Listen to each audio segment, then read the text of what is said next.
Single dad found a woman tied up in the woods. When he freed her, everything changed. The cry that echoed through the darkening forest that October evening would shatter Jack Merrick's quiet life forever. What he found bound to that ancient pine wasn't just a victim. It was the beginning of a nightmare that would test everything he believed about protection, sacrifice, and survival. This is their story. Stay with me until the very end, and comment below with your city so I can see how far this tale has traveled across the world. The shadows stretched long through the Cascade Mountains as Jack Merrick pressed his weathered hiking boot against the accelerator of his Forest Service truck. The dashboard clock glowed 6:47 p.m., 17 minutes past when he should have been home to Sophie. His daughter would be waiting at the neighbor's house, her small face pressed against Mrs. Henderson's kitchen window, watching for his headlights to pierce through the gathering dusk. "Daddy's coming, baby girl," Jack muttered to himself, his calloused hands gripping the steering wheel as the truck rumbled along the narrow fire access road. Pine needles scattered across the windshield, and somewhere in the distance, a crow called out its evening warning. He'd been a forest ranger for 12 years now, ever since he'd come home from his final deployment overseas to find his world had shifted on its axis. Being a single father hadn't been part of his plan, but life rarely consulted you about your plans. Sarah had left when Sophie was just 3 months old, unable to handle the isolation of mountain life, the long stretches of silence, the weight of motherhood she'd never wanted. The divorce papers had arrived on a Tuesday. He'd signed them on a Wednesday. By Thursday, he'd learned to change diapers with one hand while holding a bottle with the other. Now Sophie was 7, gap-toothed and wild-haired, with her mother's green eyes and his stubborn chin. She was his entire world, compressed into 52 pounds of endless questions and fierce hugs that smelled like strawberry shampoo and playground dust. Jack reached for his radio to call in his position when he heard it. At first, he thought it was an animal, a wounded elk, maybe, or a coyote caught in an illegal trap. The sound was thin, desperate, almost swallowed by the wind moving through the towering pines. He slowed the truck, killed the engine, and rolled down his window. Silence. Just the whisper of wind and the settling sounds of the forest preparing for night. Then he heard it again, faint, unmistakable. A human voice crying for help. "Jesus," Jack breathed, his heart rate immediately shifting into the controlled urgency he'd learned in the Rangers. He grabbed his emergency pack and flashlight, clicked on his radio. "Base? This is Ranger Merrick. I've got a possible civilian in distress approximately 2 miles up Fire Road 17. Investigating. Over." Static crackled. Then came dispatch. Tired, familiar voice of Tom Brennan. "Copy that, Jack. Want me to send backup?" Jack paused, listening. The cry came again, weaker this time. Female. Terrified. "Negative. Probably just a lost hiker. I'll call it in once I assess. Over." He didn't wait for a response. Something in his gut, that same instinct that had kept him alive in Kandahar and Helmand, told him every second mattered. Jack plunged into the tree line, his flashlight beam cutting through the deepening shadows. The forest floor was soft with decades of pine needles, and the air smelled of sap and approaching rain. He moved quickly but carefully, his trained ears picking up the direction of the sound. "Hello," he called out. "Forest Service, keep making noise so I can find you." A sob answered him, raw and desperate. Closer now. Jack pushed through a dense stand of Douglas fir, their branches clawing at his ranger jacket. The beam of his flashlight swept left, then right. Then he froze. 20 feet ahead, barely visible in the failing light, a woman was bound to a massive ponderosa pine. Her wrists were tied above her head with what looked like climbing rope, her ankles secured to the base of the trunk. Her clothes were torn and dirty, her dark hair matted with leaves and what might have been blood. Her head hung forward, and for one terrible moment, Jack thought he was too late. Then she lifted her face toward his light, and he saw her eyes, wide, terrified, disbelieving that someone had actually come. "Oh, God," Jack whispered, already running toward her. "Oh, God, I've got you. You're okay. I've got you." "Please," she gasped, her voice cracked and raw. "Please, they might come back, please." "Shh, it's okay, it's okay." Jack dropped to his knees beside her, his hands already working at the knots binding her wrists. They were professional, tight, efficient, meant to hold. His jaw clenched as he pulled his multi-tool from his belt and flicked open the knife. "I'm Jack. I'm a ranger. You're safe now. Nobody's going to hurt you." She was shaking violently, her whole body trembling with shock and cold. The temperature was dropping fast. It would hit the low 40s tonight, maybe colder. In her condition, hypothermia would set in quickly. The rope was thick, resistant. Jack sawed at it steadily, years of field experience keeping his hands steady even as his mind raced. Who ties someone to a tree and leaves them? What kind of monster? The rope gave way with a snap. The woman's arms fell and she cried out in pain as blood rushed back into her cramped limbs. Jack caught her as she slumped forward. "Easy, easy," he murmured, already moving to cut the bindings at her ankles. "I know it hurts. The circulation's coming back. That's good. That means no permanent damage." "They said," her voice broke. "They said if I told anyone, they'd come back. They said they'd make it worse. They said, hey." Jack cupped her face gently, forcing her wild eyes to focus on his. "Look at me. Right here. Nobody is going to hurt you. Do you understand? I'm getting you out of here right now, and whoever did this is not going to touch you again." She searched his face for a long moment, this stranger who'd appeared out of the darkness like an answer to a prayer she'd stopped believing in. Then she nodded, just once, and something in her expression shifted from pure terror to desperate, fragile hope. Jack made quick work of the ankle bindings, then shrugged out of his jacket and wrapped it around her shoulders. She was smaller than he'd first thought, maybe 5'5", slender, but not frail. Mid-30s, he guessed. There was a bruise darkening her left cheekbone, and he could see rope burns on her wrist that made his stomach turn. "Can you walk?" he asked. "I think so. I don't know. I've been here since—" She stopped, her face crumpling. "What day is it?" Jack felt ice slide down his spine. "It's Tuesday, October 24th. Tuesday," she repeated, her voice hollow. It's been almost 2 days." 2 days, tied to a tree, in below freezing temperatures, without food or water. The fact that she was conscious at all was remarkable. The fact that she was coherent was a miracle. "Okay," Jack said, forcing his voice to stay calm and steady. "We're about 20 minutes from my truck. I'm going to help you walk, and if you can't make it, I'll carry you.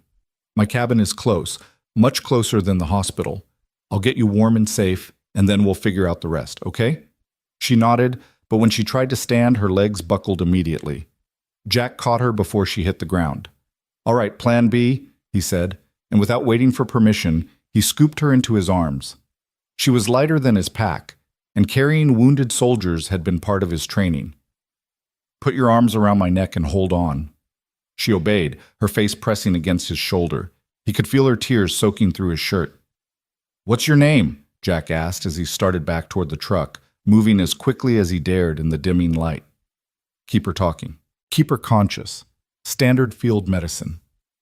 "Emily," she whispered. "Emily Graves." "Okay, Emily, I'm Jack Merrick. I've got a daughter named Sophie. She's 7, loves horses, and hates broccoli. I've been a ranger here for 12 years. I know every inch of these woods. You picked a good tree to get tied to because it's right in my patrol sector." A sound that might have been a laugh escaped her. "Lucky me." "Damn straight lucky you." Jack adjusted his grip as he navigated around a fallen log. "Can you tell me if you're hurt anywhere besides your wrists? Any sharp pain in your ribs or stomach?" "No, they tied me up. They didn't—" Her voice caught. "They said if I stayed quiet, they wouldn't hurt me worse." "You did good, Emily. You survived. That's all that matters right now." They reached the truck, and Jack carefully settled her in the passenger seat before jogging around to the driver's side. He cranked the heat to maximum and handed her a bottle of water from his emergency kit. "Sip it slowly," he instructed. "Your stomach's going to be sensitive." She took the bottle with shaking hands and raised it to her cracked lips. Jack started the engine and grabbed his radio. "Base, this is Merrick. I've located the civilian, female, mid-30s, suffering from exposure and dehydration. Victim of assault. She's conscious and stable. I'm transporting her to my location rather than attempting the drive to town. Conditions aren't safe for that long a trip in her condition. We'll need police and medical to respond to my cabin." Over. There was a pause. Then, copy that, Jack. I'll dispatch county sheriff and paramedics. ETA approximately 90 minutes given the road conditions. You need anything else? Jack glanced at Emily, who sat huddled in his jacket, the water bottle pressed to her chest like a lifeline. Negative. We're good. Out. The drive to his cabin took 15 minutes along roads that were more suggestion than actual paths. Jack kept one eye on Emily, monitoring for signs of shock. She'd stopped shaking as violently, and the color was slowly returning to her face. Almost there, he said gently. I've got a wood stove, hot food, clean clothes. My daughter's at the neighbor's house, so it'll be quiet. Your daughter, Emily repeated softly. You said she's 7? Yeah. Sophie, she's my whole world. It's just the two of us.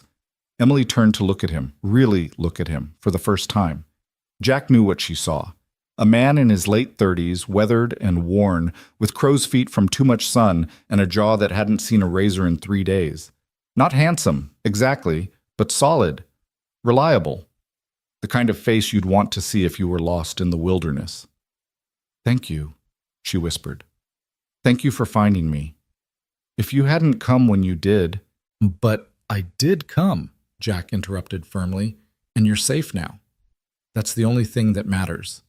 His cabin appeared through the trees, a sturdy A-frame structure with solar panels on the roof and a stone chimney. Warm light glowed in the windows, left on by the automatic timer. It wasn't much, but it was home. It was safe. Jack helped Emily inside and settled her into the armchair closest to the wood stove. He stoked the fire until it roared, then disappeared into his bedroom and returned with a pile of clean clothes, sweatpants, a thermal shirt, thick socks. Bathroom's through there, he said, pointing. There's a lock on the door. Take as long as you need. I'll make some food. Emily stood on unsteady legs, clutching the clothes to her chest. At the bathroom door, she paused and looked back at him. Why are you being so kind? She asked, her voice small and confused. You don't know me. This could be— Jack met her eyes steadily. Because someone hurt you, and that's not okay. And because if Sophie were ever in trouble, I'd want someone to help her. That's all the reason I need. Tears spilled down Emily's cheeks, but she nodded and disappeared into the bathroom. Jack heard the lock click, and he released a breath he didn't know he'd been holding. He moved into the kitchen and started pulling out ingredients on autopilot. Soup, bread, cheese. Comfort food, easy to digest. He'd learned emergency field care in the Army, but he'd learned how to care for people in quieter ways from being Sophie's dad. Sometimes the best medicine was a warm meal and a safe place to rest. The shower ran for a long time. Jack didn't rush her. He made tomato soup, grilled cheese sandwiches, and heated water for tea. He set the small kitchen table with mismatched plates and napkins. Normal. Ordinary. The kind of evening meal he'd share with Sophie on 1,000 other nights. When Emily finally emerged, she looked different. Her hair was still damp but clean, pulled back in a loose ponytail. The bruise on her cheek stood out starkly against her pale skin, but her eyes were clearer. She'd rolled the sweatpants 3 times at the waist, and the thermal shirt hung loose on her frame. Feel better? Jack asked. I feel human again, she admitted. I didn't think I would, but I do. Good. Come eat. They sat at the small table, and Emily ate slowly, carefully, like someone remembering how food worked. Jack gave her space, sipping his coffee and pretending not to watch her too closely. I need to call my office, Emily said suddenly, her spoon clattering against the bowl. They'll be looking for me. They need to know— Where do you work? Jack asked gently.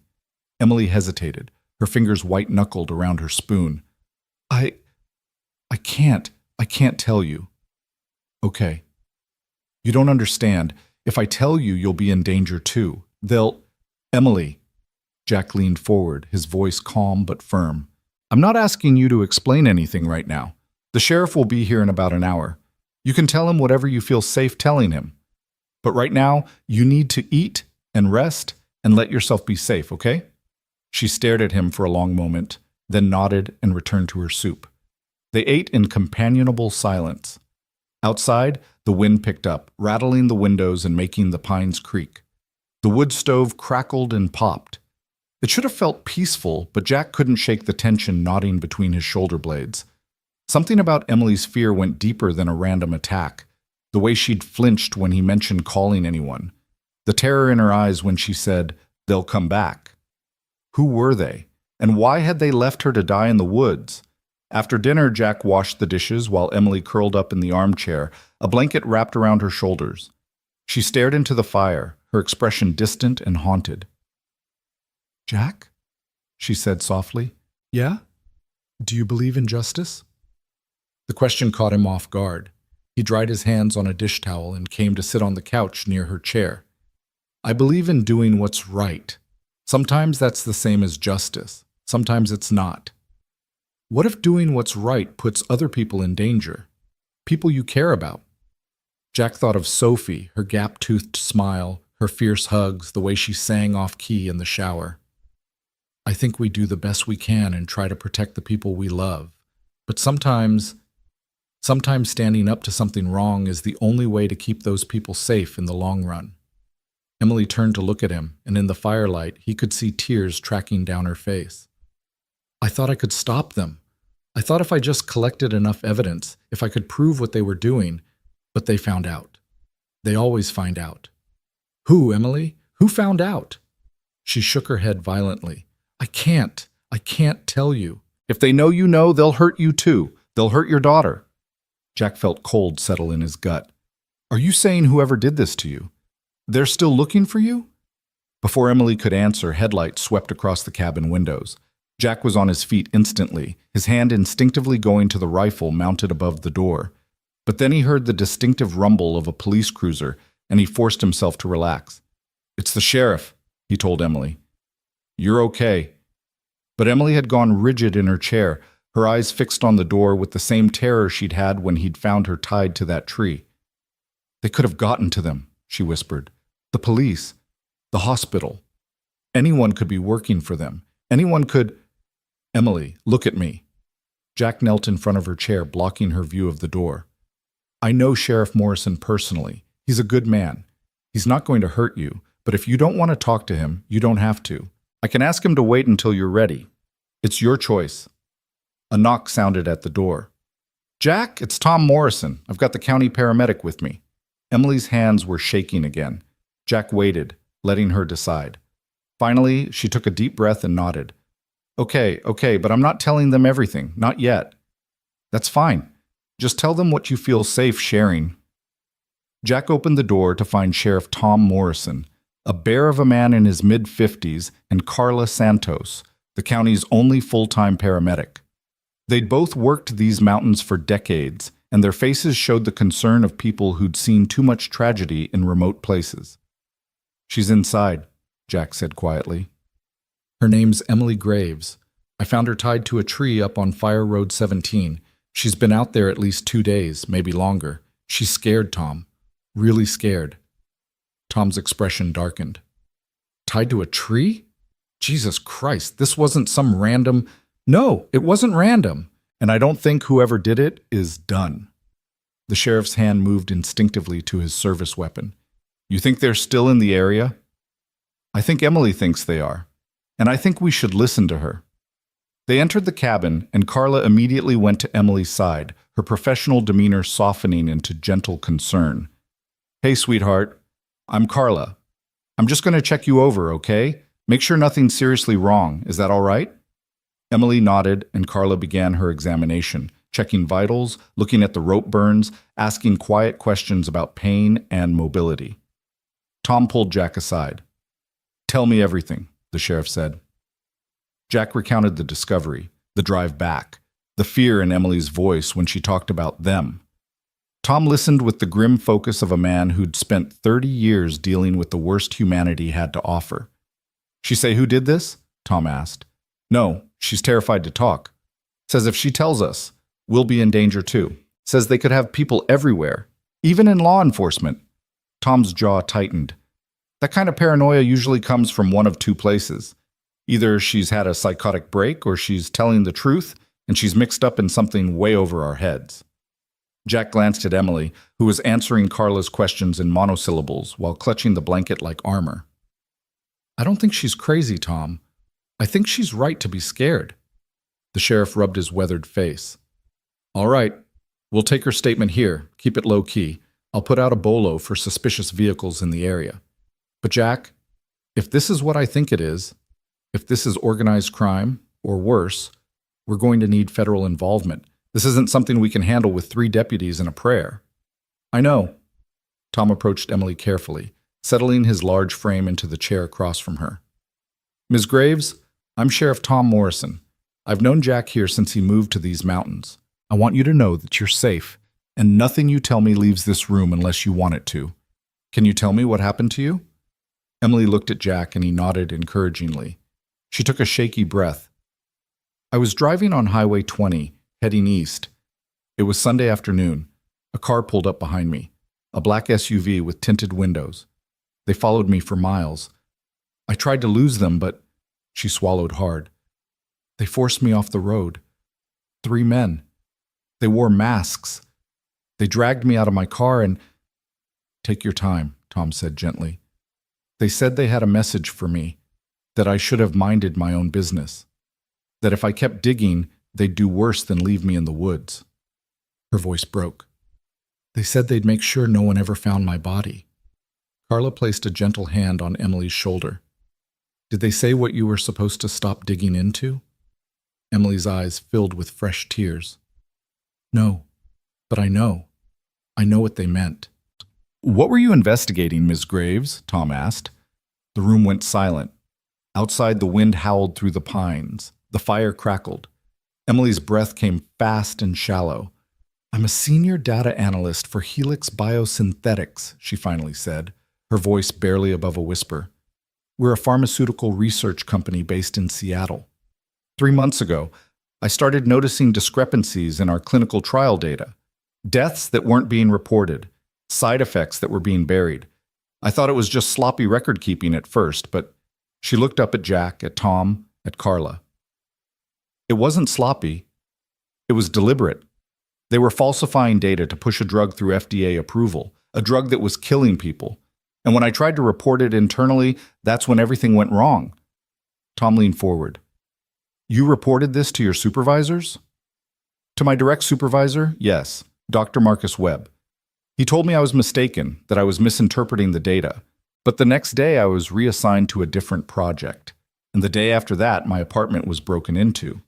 Nothing was taken, but all my personal files were gone through. My laptop, my research, everything was... They were looking for evidence, looking to see what I'd copied. Did you copy anything? Jack asked. Emily met his eyes, and in that moment, he saw the answer, saw the determination beneath the fear. Yes, she said. I backed up everything, every file, every spreadsheet, every internal memo. I sent it all to an encrypted cloud server before they could scrub it, and then I ran. I was trying to get to my sister's place in Montana when they caught me. Tom exchanged a heavy glance with Jack. Ms. Graves, what you're describing is corporate fraud on a massive scale, possibly conspiracy to commit manslaughter if people died as a result of this drug. This is way beyond my jurisdiction. You need to talk to the FBI. No, Emily nearly shouted, then caught herself. No federal agents. Not yet. You don't understand how deep this goes. Helix Biosynthetics has contracts with half the government. They fund campaigns. They have lobbyists everywhere. If I go to the FBI, word will get back to them before I can even finish giving my statement. And then I'm dead. Actually dead this time. The words hung in the air like smoke. Carla finished her examination and straightened up. Physically, she's stable. Dehydrated, some minor lacerations, rope burns that'll heal, but she needs rest and fluids. I'd recommend a hospital for observation, but a hospital is public, Tom finished grimly. And if these people are looking for her, a hospital admission is a paper trail a mile wide. She can stay here, Jack heard himself say. Tonight, at least, until we figure out the next step. Everyone turned to look at him. Jack, you've got Sophie to think about, Tom said carefully. If what Ms.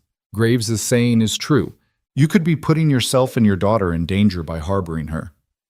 Sophie's at Mrs. Henderson's. She's safe. And Emily needs somewhere off the grid, somewhere they won't think to look. My cabin doesn't exist on any public records. It's technically Forest Service property. No utilities under my name, no address, just coordinates. Emily was shaking her head. No, I can't ask you to do that. You have a child. You can't. You're not asking, Jack interrupted. I'm offering. And before you say no, think about your options. You can go to a hospital and hope they don't find you. You can try to run again and hope they don't have people watching the roads. Or you can stay here for one night, get some real rest, and tomorrow we figure out how to do this smart. How to protect you and bring these people down without getting you killed. Tom looked like he wanted to argue, but something in Jack's expression stopped him. The sheriff had known Jack long enough to recognize when the man's mind was made up. One night, Tom said finally, and I'm posting a deputy on your road. If any black SUVs come within 5 miles of this place, we'll know about it. Thank you, Emily whispered. The arrangements were made quickly. Carla left medication for pain and anxiety. Tom promised to file a minimal report, just enough to make it official without attracting attention. They would reconvene in the morning to discuss next steps. After they left, Jack locked the door and checked every window. He pulled the curtains closed and added more wood to the fire. Emily watched him move through these preparations with hollow eyes. You shouldn't be doing this, she said. You have no idea what these people are capable of. Jack paused, his hand resting on the fireplace mantel. I spent 3 tours in Afghanistan. I know exactly what people are capable of when they think they can get away with it. And I know what happens when good people decide it's not their problem. I'm not your problem. No, Jack agreed, turning to face her. You're a human being who needs help. That makes it everyone's problem, including mine. Emily's face crumpled and she started to cry, deep, wrenching sobs that shook her whole body. Jack crossed the room and knelt in front of her chair again, letting her cry herself out. He didn't offer empty platitudes or tell her everything would be okay. He just stayed there, solid and present, until the storm passed. I'm sorry, Emily gasped. I'm sorry, I'm just so tired. I'm so tired of being scared. Then rest, Jack said simply. You can take my bed. I'll sleep out here on the couch. Tomorrow, when you've had some sleep and some food, we'll figure out how to make you safe. Really safe. Not just for tonight, but for good. She looked at him with something like wonder. Why do you care so much? Jack thought about Sophie, about coming home from war to find his life had fallen apart, about the choice he'd made to stay in these mountains and raise his daughter surrounded by pine trees and snow instead of returning to the chaos of the world below. Because I stopped believing in a lot of things, he said quietly. But I never stopped believing that we're supposed to help each other. That's all we've got in the end. Each other. Emily nodded slowly and let him help her to her feet. He showed her to his bedroom, a simple space with a handmade bed, a bookshelf full of Sophie's picture books, and his old military manuals, and a window that looked out at the stars. Lock the door if it makes you feel safer, Jack said. And if you need anything at all, I'm right outside. Jack? Emily said as he turned to leave. Thank you for not asking me to be braver than I am right now. He smiled, just a little. Courage isn't not being scared. It's being terrified and still putting one foot in front of the other. You've already been brave enough for a lifetime today. Get some rest, Emily. He closed the door softly and returned to the living room. The fire had burned down to coals, casting dancing shadows on the log walls. Jack settled onto the couch, but he didn't close his eyes. Instead, he watched the window, watched the darkness beyond the glass, and wondered what kind of people they were dealing with. What kind of monsters left a woman tied to a tree in the wilderness and expected her to simply disappear? His phone buzzed, a text from Mrs. Henderson. Sophie's asking when you're coming to get her. Want me to keep her tonight? She can play with my granddaughter. Jack hesitated, then typed back. That would be great. Thanks, Mary. I'll pick her up first thing tomorrow. Another buzz. This time from Tom Morrison. Deputy Carson is posted at the bottom of your access road. No unusual activity. Sleep tight, Jack. And be careful. Jack set the phone aside and stared into the dying fire. Somewhere out in those dark woods, 3 men had left Emily Graves to die. Somewhere, a billion-dollar company was covering up deaths to push a dangerous drug through approval. Somewhere, people were making decisions that treated human lives as acceptable collateral damage. And here, in a cabin that didn't officially exist, A single dad forest ranger had just stepped between a whistleblower and the people who wanted her silenced. Jack thought about his promise to Emily, about making her safe, not just for tonight, but for good. It was the kind of promise that could change everything, the kind that, once made, couldn't be unmade. Outside, the wind howled through the pines, and in the darkness, something moved through the trees, a shadow among shadows, watching, waiting. But Jack didn't see it. Not yet. Jack woke to the sound of a twig snapping outside. His eyes flew open, and his hand was already reaching for the rifle before his mind fully registered consciousness. The gray light of pre-dawn filtered through the curtains, and the fire had died to ash. He checked his watch, 5:47 a.m. He'd slept maybe 3 hours, and badly. Another sound. Footsteps on the porch, careful and deliberate. Jack moved silently to the window and peered through a gap in the curtain. His muscles relaxed when he saw Deputy Carson stamping his feet against the morning cold, a thermos of coffee in his gloved hands. The young officer looked exhausted but alert, his breath fogging in the frigid air. Jack unlocked the door and stepped out, closing it quietly behind him. "Everything okay, Danny?" Danny Carson was 26, fresh-faced, and still believed in the inherent goodness of people, a quality that would either make him a great cop or break his heart. "Morning, Jack." "Yeah, quiet night. Tom called about an hour ago, wants you to check in when you're up. Also said to tell you he's making some calls this morning, federal calls." "Emily's not going to like that." "Yeah, well, Tom says this is beyond us. Way beyond. He's reaching out to someone he trusts at the Seattle FBI field office, someone outside the normal channels." Danny shifted his weight, uncomfortable. "Jack, is it true what they're saying, that she's blowing the whistle on some pharmaceutical company?" "Where'd you hear that?" "Tom told me enough to keep me alert. Said if any suits show up asking questions, I'm to stall them and call immediately." Danny's young face was troubled. "My mom takes medication made by Helix, blood pressure pills. If what this woman says is true," Jack placed a hand on the deputy's shoulder, "then your mom and a lot of other people need someone brave enough to speak up. That's what Emily's trying to do, at the risk of her own life. That's usually what courage costs." Danny nodded slowly, then glanced at his watch. "My shift ends in an hour. Tom's sending Rodriguez to replace me. You need anything before I go?" "Just keep doing what you're doing. And Danny, thank you." The young deputy smiled. "My dad was a ranger. He always said you guys were the good ones. Guess he was right."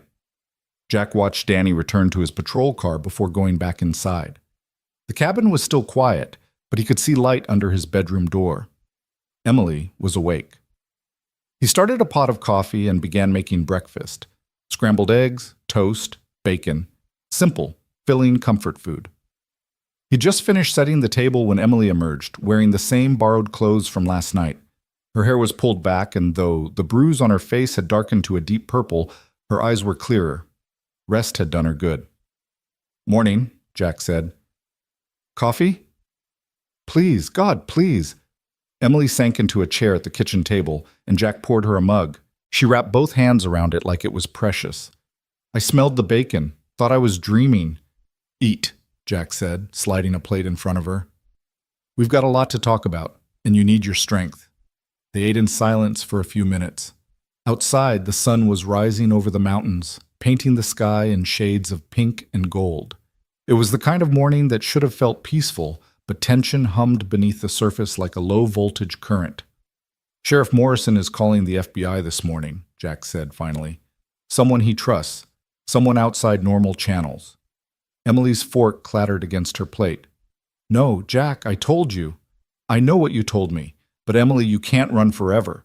And you can't take down a company like Helix Biosynthetics alone. You need help, real help, the kind that comes with federal resources and witness protection." "Witness protection?" Emily laughed bitterly. "You mean hiding for the rest of my life? Always looking over my shoulder? Never using my real name again?" "It's better than being dead." "Is it?" She stood abruptly, pacing to the window. "I had a life, Jack. A career I loved. Friends. A sister who just had a baby. I was supposed to be there when my nephew was born, but I was too scared to go to the hospital because I thought they might be watching. Do you know what it's like to choose between staying alive and being part of your own family? Jack set down his coffee. No, but I know what it's like to make impossible choices.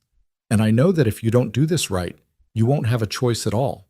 They'll find you, and next time there won't be a forest ranger happening by at the right moment. Emily's shoulders sagged. I'm so tired of being scared. I'm tired of running, but I'm also terrified of what happens if I stop.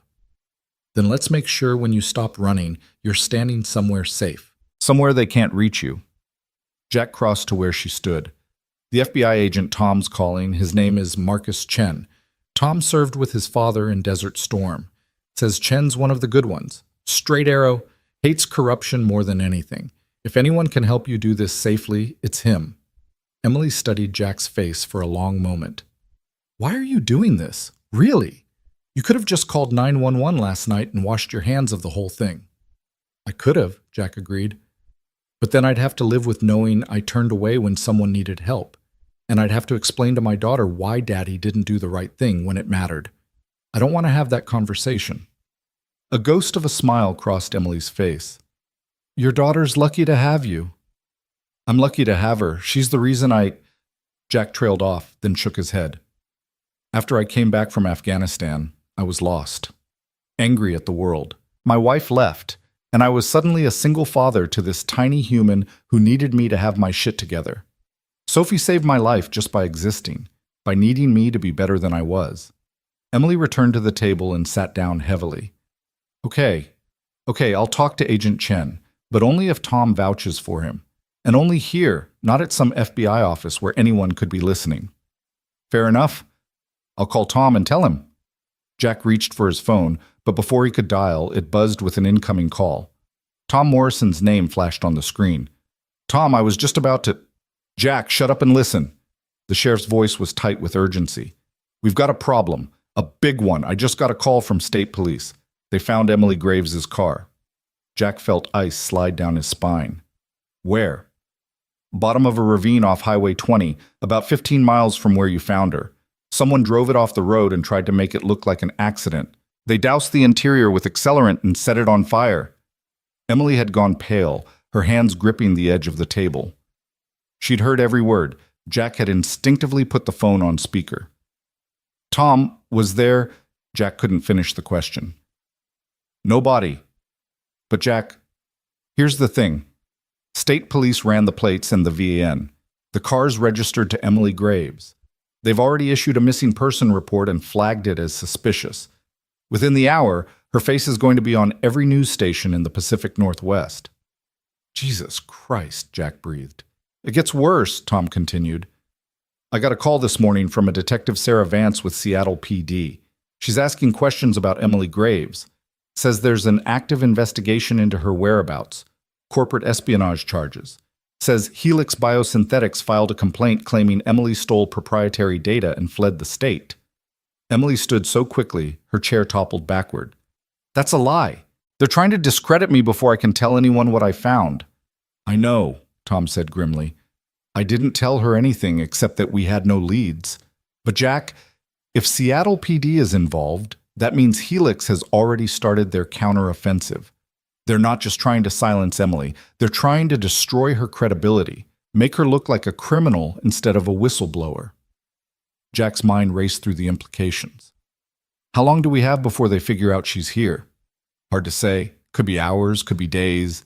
Depends on how many resources they're willing to throw at finding her. But Jack, you need to understand something. If Helix has deep enough pockets to get Seattle PD to file corporate espionage charges, they've got the kind of reach that can make people disappear. Legally. They'll have her arrested, and once she's in the system, once she's being transported to Seattle in custody. Tom let the sentence hang. Plenty of opportunities for an accident, Jack finished darkly. Exactly. Which is why I'm bringing Agent Chen in immediately. He's driving up from Seattle now. Should be here by noon. In the meantime, I'm doubling the security on your location. Rodriguez is on his way, and I'm pulling in Keisha from her day off. Between the three of us, we'll keep a perimeter. Tom, that's not going to be enough if Helix sends professionals. I know, but it's what we've got until the feds arrive. Just keep your head down and your rifle close. And Jack, If something happens, if they come before Chen gets there, you get Emily out of those mountains. You know those woods better than anyone. Use that. Copy that. And Jack? I'm sorry I got you into this. You didn't get me into anything. I walked in with my eyes open. Jack glanced at Emily, who stood frozen by the window, her arms wrapped around herself. We'll be okay. Just get Chen here as fast as you can. Jack ended the call and set the phone down carefully. The morning sunlight streaming through the windows felt obscene now, too bright and cheerful for the darkness closing in around them. They're going to paint me as a thief, Emily said quietly, still staring out at the mountains. By the time I can tell my side of the story, no one will believe me. They'll say I'm just trying to save myself from prosecution. Classic villain move, really. Steal company secrets, cry whistleblower when you get caught. Except you're not lying. How do you know? Emily turned to face him, her expression anguished. You've known me for less than 12 hours. For all you know, they're right. Maybe I am a corporate spy. Maybe I did steal those files for a competitor. Maybe— Stop, Jack interrupted.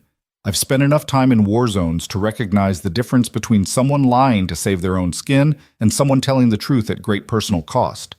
You're the latter. And more importantly, if you were just a thief, they wouldn't have tied you to a tree in the middle of nowhere and left you to die. They'd have just had you arrested. Emily's eyes filled with tears. What am I going to do? Even if Agent Chen believes me, even if he can protect me, my entire life is destroyed. My career, my reputation, my freedom, it's all gone. Jack crossed to her and took her gently by the shoulders. Your life isn't destroyed. It's changed. There's a difference. And yeah, it's going to be hard. Probably the hardest thing you've ever done. But you're still breathing, Emily. You're still here. And as long as you're alive, there's a chance to make this right. To stop them from hurting other people. How can you be so sure? Because I've been in the dark places. I've seen what giving up looks like, and I've seen what fighting back looks like. You're a fighter, Emily.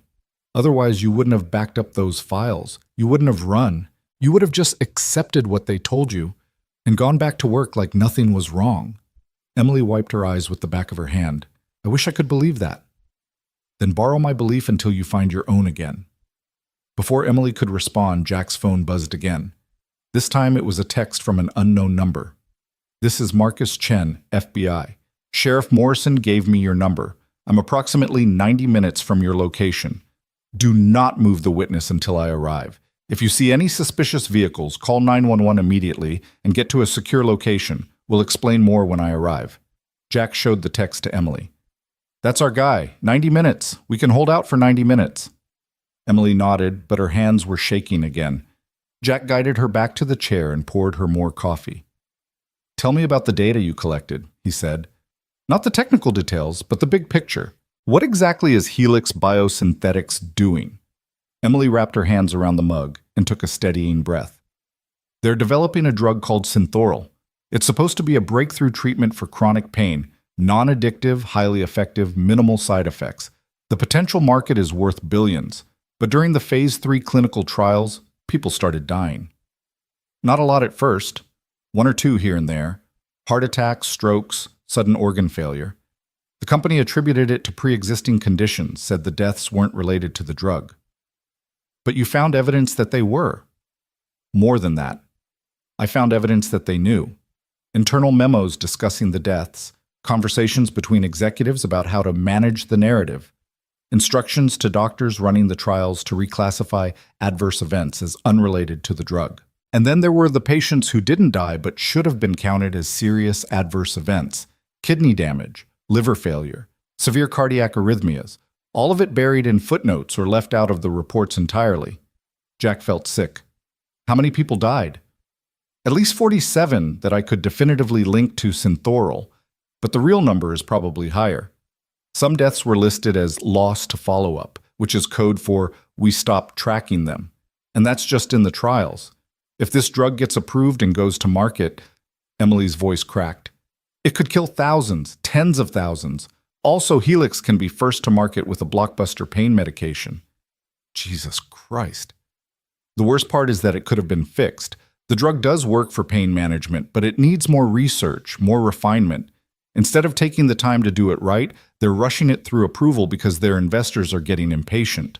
They've already spent $800 million on development. If they don't recoup that investment soon, the whole company could collapse.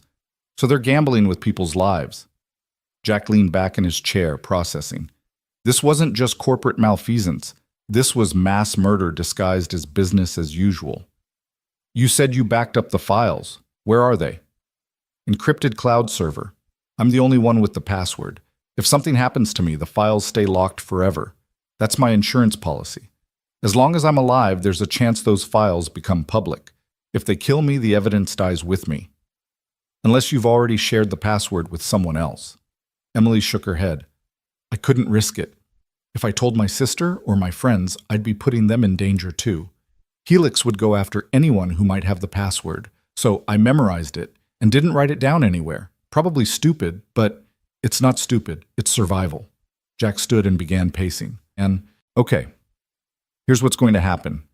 When Agent Chen arrives, you're going to tell him everything you just told me. You're going to give him access to those files, and then he's going to put you somewhere safe while the FBI builds a case. That's the only way this ends without you dead in a ditch. And what happens to you? To your daughter? Once Helix realizes I was here, they'll come after you too. Jack had already thought about that. The moment he'd brought Emily to his cabin, he'd made himself a target. Sophie and I will be fine. I can pull her out of school for a few weeks, take her to stay with my brother in Colorado until this blows over. He's got a ranch, miles from anywhere. We'll be safe. You shouldn't have to uproot your life because of me. Too late. I'm already involved. And honestly, Emily, I wouldn't want it any other way. Some things are worth the risk. They spent the next hour in tense waiting. Jack checked the windows compulsively, watching for any sign of vehicles on the access road. Emily sat at the table, her hands wrapped around her coffee mug, lost in thought. The cabin felt smaller with each passing minute, the walls closing in. At 9:30, Jack's phone rang. Deputy Rodriguez. Jack, we've got movement. Black Escalade just turned onto Fire Road 14. Moving slow, like they're looking for something. Jack's heart kicked into overdrive. How far from my location? Maybe 3 miles. Could be nothing. Could be hunters or tourists. But given the situation, keep eyes on them. If they turn onto my access road, you call me immediately and block the path. Do not engage directly. These aren't normal bad guys, Rodriguez. They're professionals. Copy that. Stay alert, Jack. Jack hung up and turned to Emily, who had gone white. We might have company. Could be nothing, but we need to be ready to move. Where would we go? There's an old fire lookout tower about 2 miles north of here. It's abandoned, but it's defensible. High ground, good sight lines. If things go bad, that's where we're heading. Emily stood on shaky legs. Should we go now? Not yet. Could be a false alarm, but get your shoes on and stay ready. Jack retrieved his rifle from above the door and checked the magazine. 15 rounds. He had 2 more magazines in his pack, plus a 9mm pistol in his bedside table. Enough firepower to hold off a small force, but not enough if they came in numbers. His phone rang again. Tom Morrison this time. Jack, state police just got a hit on Emily's credit card. Someone tried to use it at a gas station in Redmond an hour ago. Card was declined, but it puts whoever has it in the area. Tom, Rodriguez just called. Black Escalade on Fire Road 14. Shit. Okay, I'm 5 minutes from your location. Rodriguez and Keisha are already in position. If that Escalade comes your way, we'll intercept. But Jack, if they get past us somehow, you run. Don't try to be a hero. Just get Emily out of there. What about Agent Chen?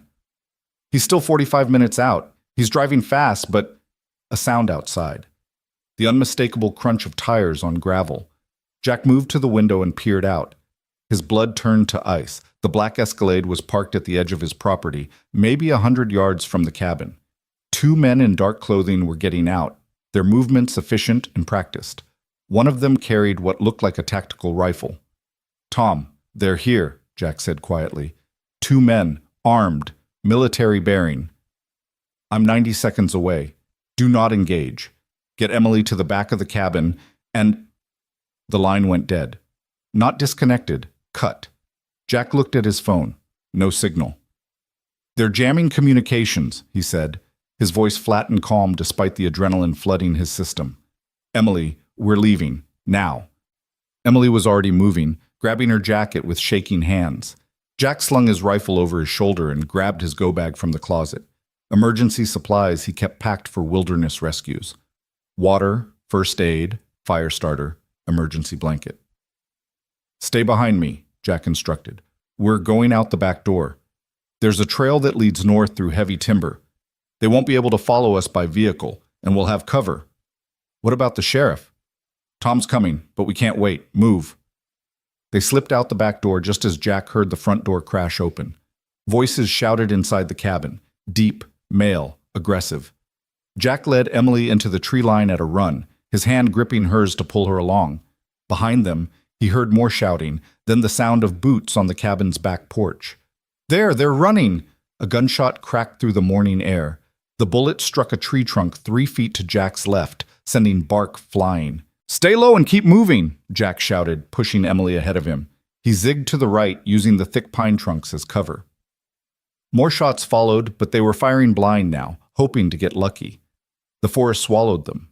Jack navigated by instinct, leading Emily along a game trail that wound through dense undergrowth. His breath came hard and fast, his soldier's training taking over. "Keep moving. Put distance between you and the threat. Find defensible ground." Behind them, he could hear the men crashing through the forest. But they were city people, unused to the terrain. They were loud and clumsy, while Jack moved like a ghost, every footfall placed with precision. "Jack," Emily gasped, I can't keep this pace." "You can, and you will," he said firmly. 2 more minutes. We're almost there." The fire lookout tower appeared through the trees, a skeletal structure of metal and wood, 30 feet tall, with a small enclosed cabin at the top. Jack had played here with Sophie last summer, letting her pretend she was a princess in a tower. Now, it might be the thing that saved their lives. "Up," he ordered, pushing Emily toward the ladder. "All the way to the top. Don't look down. Just climb." Emily grabbed the rungs and started ascending. Jack waited at the bottom, his rifle trained on the trail they'd just left. Seconds ticked by. He could hear the men getting closer, their voices carried on the wind. "Movement! Northwest! Go! Go!" Emily reached the top and scrambled into the lookout cabin. Jack followed, climbing the ladder with practiced speed. He pulled himself through the opening and immediately slammed the trapdoor shut, sliding the bolt lock home. The lookout cabin was maybe 8 feet by 8 feet, with windows on all 4 sides and a metal roof. Not bulletproof, but better than being caught in the open. Jack set his rifle by the north window and took stock of their position. "Stay away from the windows," he told Emily. "Get in the center and stay low." Through the south window, he could see 2 men emerge from the tree line. They spotted the tower immediately and stopped, conferring in low voices. One of them pulled out a phone, tried it, then shook his head. Still no signal. The jamming equipment must be back at their vehicle. Jack watched them with cold calculation. They were professionals, but they were also in unfamiliar territory. They didn't know these woods. They didn't know what resources he had. And they definitely didn't know that by now, Tom Morrison and his deputies would be closing in. One of the men raised his rifle and aimed at the tower. "Get down!" Jack shouted, pulling Emily to the floor just as bullets tore through the wooden walls. Glass shattered. Splinters flew. The sound was deafening in the small space. Then, as suddenly as it started, the shooting stopped. Jack risked a glance out the window. The men were retreating back into the tree line. Why? They had them pinned. They could just wait them out, or... The answer came in the form of distant sirens. Tom Morrison and cavalry had arrived. "Thank God," Emily breathed. But Jack's jaw was tight. "This isn't over. Those men know where we are now. And once they regroup, once they bring more people... Emily, we need to end this, permanently. You need to give that evidence to Agent Chen the second he arrives, and then you need to let the FBI tear Helix Biosynthetics apart from the inside. It's the only way you're ever going to be safe." Emily met his eyes, and he saw something shift in her expression. The fear was still there, but beneath it was something harder, something determined. "Okay," she said. "Okay, I'm done running. Let's finish this." The sirens grew louder, and through the shattered windows of the lookout tower, Jack watched 3 patrol cars converge on his cabin below. Tom Morrison's massive frame emerged from the lead vehicle, his service weapon drawn, followed by Rodriguez and Deputy Keisha Washington. They moved with practiced efficiency, clearing the perimeter while the two armed men had vanished back into the forest like smoke. "They're gone," Jack said, lowering his rifle slightly. "Pulled back when they heard the cavalry coming."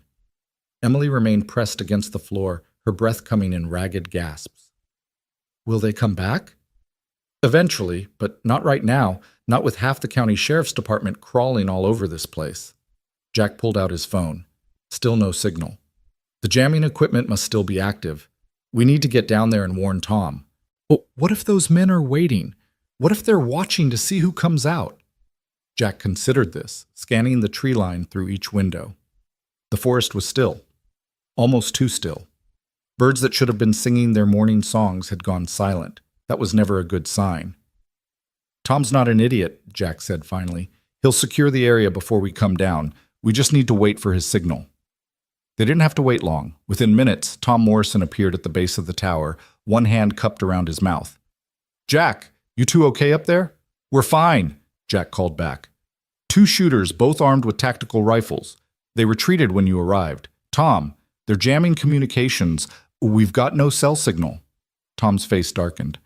"That explains why you didn't answer your phone. Hang tight. We're going to sweep the immediate area, then we'll get you down." Jack watched as the three deputies fanned out, moving through the forest with weapons raised. They were good cops, dedicated and brave, but they were small-town law enforcement facing off against what appeared to be professional mercenaries. The mismatch in training and resources was stark and terrifying. "Jack," Emily said quietly from her position on the floor, "those men, they weren't just hired muscle. The way they moved, the weapons they carried, the tactical gear. That cost serious money. Helix didn't just send someone to scare me, they sent people to make me disappear." "I know. You could have been killed. You almost were killed. And for what? For someone you don't even know?" Jack turned from the window to look at her. Her face was smudged with dirt, her borrowed clothes torn from their flight through the forest. But her eyes held a fierce clarity that hadn't been there the night before. "My unit had a saying in Afghanistan," Jack said. "We didn't always agree on politics or religion or what we were even doing there. But we agreed on one thing. You don't leave people behind. You don't walk away when someone needs help. That's not about knowing them. That's about knowing yourself." Emily's eyes filled with tears, but she blinked them back. "I wish I'd met someone like you before all this started. Before I became a liability to everyone who gets near me." "You're not a liability. You're a witness. There's a difference." A sharp whistle from below interrupted them. Tom Morrison stood at the base of the tower, waving them down. "Clear. Come on down, but stay alert." Jack helped Emily to her feet and unbolted the trap door. "I'll go first, then you follow. Keep your hands on the rails at all times. Don't look down." The descent seemed to take forever, each rung of the ladder a small eternity. Jack's muscles were tight with tension, half expecting another gunshot to ring out from the forest. But they reached the ground without incident, and Tom immediately ushered them toward his patrol car. "Rodriguez found tire tracks leading back to Fire Road 14, Tom said, his voice low and urgent. "Professional tread pattern, probably off-road rated. These guys knew what they were doing. Also found this." He held up a small black device about the size of a deck of cards. "Military-grade signal jammer, effective radius of about half a mile. They planted it near your cabin." "Jesus," Jack breathed. "Tom, who are we dealing with here?" "I was about to ask you the same thing, because whatever this is, it's way above my pay grade." Tom opened the back door of his cruiser. "Get in, both of you. We're going to the station. Agent Chen should be there in about 20 minutes, and we need to have this conversation in a place with thick walls and multiple exits." Emily hesitated at the car door. "What about Jack's daughter? If these people know where he lives, they might—" "Already thought of that," Tom interrupted. "Called Mary Henderson 15 minutes ago. She's taking Sophie and her granddaughter to her sister's place in Spokane. Won't tell anyone where they're going, not even me. Sophie will be safe." Relief flooded through Jack so intensely it made him dizzy. "Thank you, Tom." "Don't thank me yet. We're still neck-deep in a situation that could get a lot of us killed." Tom's radio crackled, and he grabbed it. "Morrison here. Sheriff, this is Keisha. You need to see this. Back of Merrick's cabin. Now." Tom's jaw tightened. "On my way. You two stay in the car. Lock the doors. If anything happens, Rodriguez has the keys. He'll get you out of here." Jack didn't like being sidelined, but he understood the logic. He and Emily climbed into the back seat, and Tom locked them in before jogging toward the cabin with his hand on his weapon. "What do you think they found?" Emily asked, her voice small. "Nothing good." They sat in tense silence, watching through the car windows as Tom disappeared around the back of the cabin. Minutes ticked by. Jack's mind raced through possibilities, each worse than the last.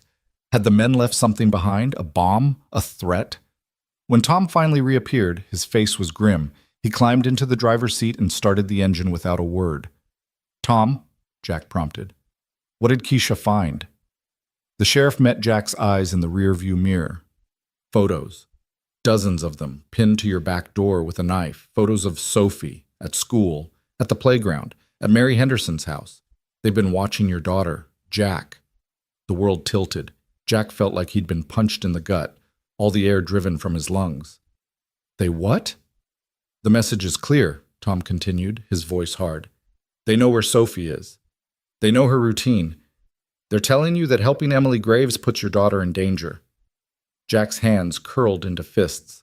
A cold, dark rage filled him, the kind he hadn't felt since the war, since the day his unit had found a school being used as a weapons cache by insurgents who didn't care about the children inside. That same primal fury, that bone-deep need to protect the innocent from evil. "Those pictures," Emily said, her voice shaking. "Did they have dates? Times?" "Most were from the last 3 days," Tom said, "but a few go back almost a week. They've been planning this, watching and waiting for the right moment." Emily's face crumpled.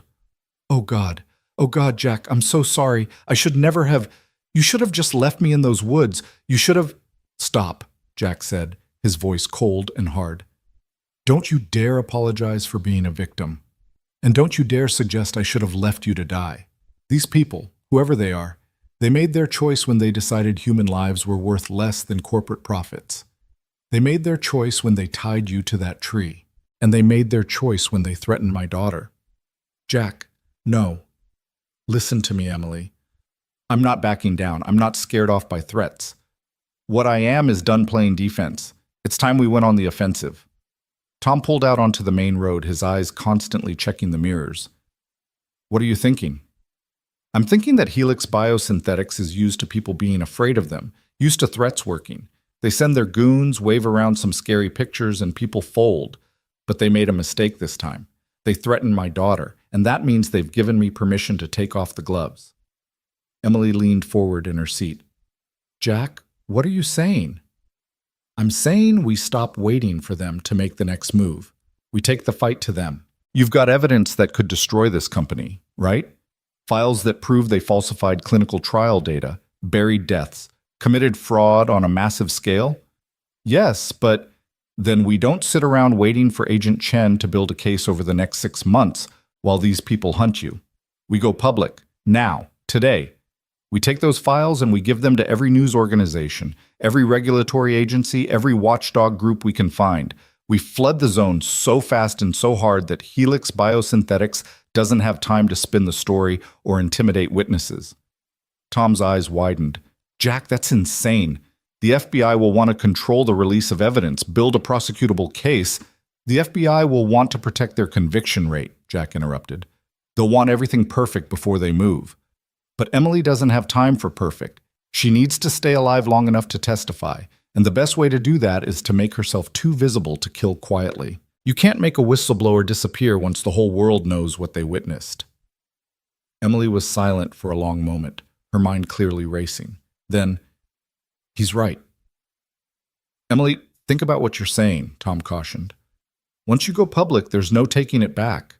Your life will never be private again. Every journalist, every conspiracy theorist, every opportunist will be coming after you. Not to mention Helix's lawyers. They'll sue you for everything you've got and then some." "I don't care," Emily said, and there was steel in her voice now. "I'm already living in hell. At least this way I'm fighting back. At least this way those 47 people who died in the clinical trials won't have died for nothing." Jack felt a fierce pride in this woman he'd known for barely 24 hours. Somewhere between the terror of being found in the woods and the gunfire at the tower, Emily Graves had found her spine. Then we do it, Jack said. Tom, how far are we from the station? 10 minutes. And Agent Chen? Should be arriving right around the same time we do. Good. Then here's what's going to happen. Emily gives Chen full access to all the files she backed up. She cooperates completely with the FBI investigation. But simultaneously, we contact every major news outlet. The New York Times, Washington Post, 60 Minutes, whoever will listen. We give them the story and enough evidence to run with it. By tonight, Helix Biosynthetics will be the top story on every news channel in the country. And what about Sophie? Tom asked quietly. What about your daughter, Jack? If you do this, if you make yourself part of this story, you'll be painting a target on both your backs. Jack had already thought about that, had run through the scenarios in his mind during the silent ride. Sophie stays in hiding until this is over, and I stay with Emily. I become her bodyguard, her witness to what she experienced.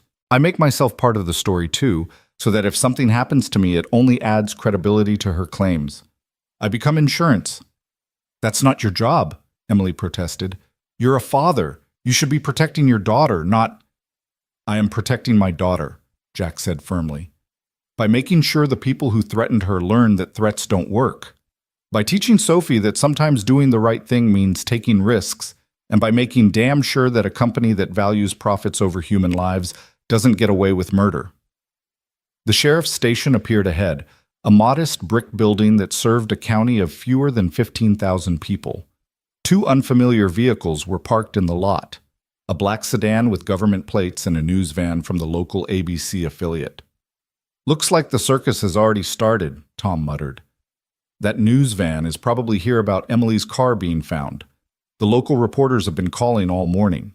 Perfect, Jack said. That means the infrastructure is already in place.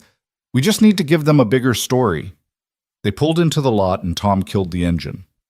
Last chance to change your mind, he said, looking at Emily in the rearview mirror. Once we walk through those doors, once you start talking to federal agents and reporters, there's no going back. You need to be sure. Emily's hand found Jack's, and she squeezed it tightly. I'm sure. For the first time since this nightmare started, I'm absolutely sure.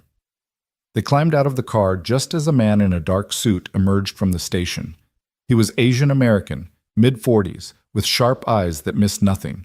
He had the bearing of someone who'd spent time in the military before joining federal law enforcement, back straight, movements economical, constantly assessing his surroundings.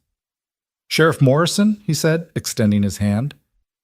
Special Agent Marcus Chen, FBI. I believe you have a witness I need to speak with. Agent Chen, this is Jack Merrick and Emily Graves. Tom made the introductions quickly. Let's get inside. We've got a lot to discuss, and not much time.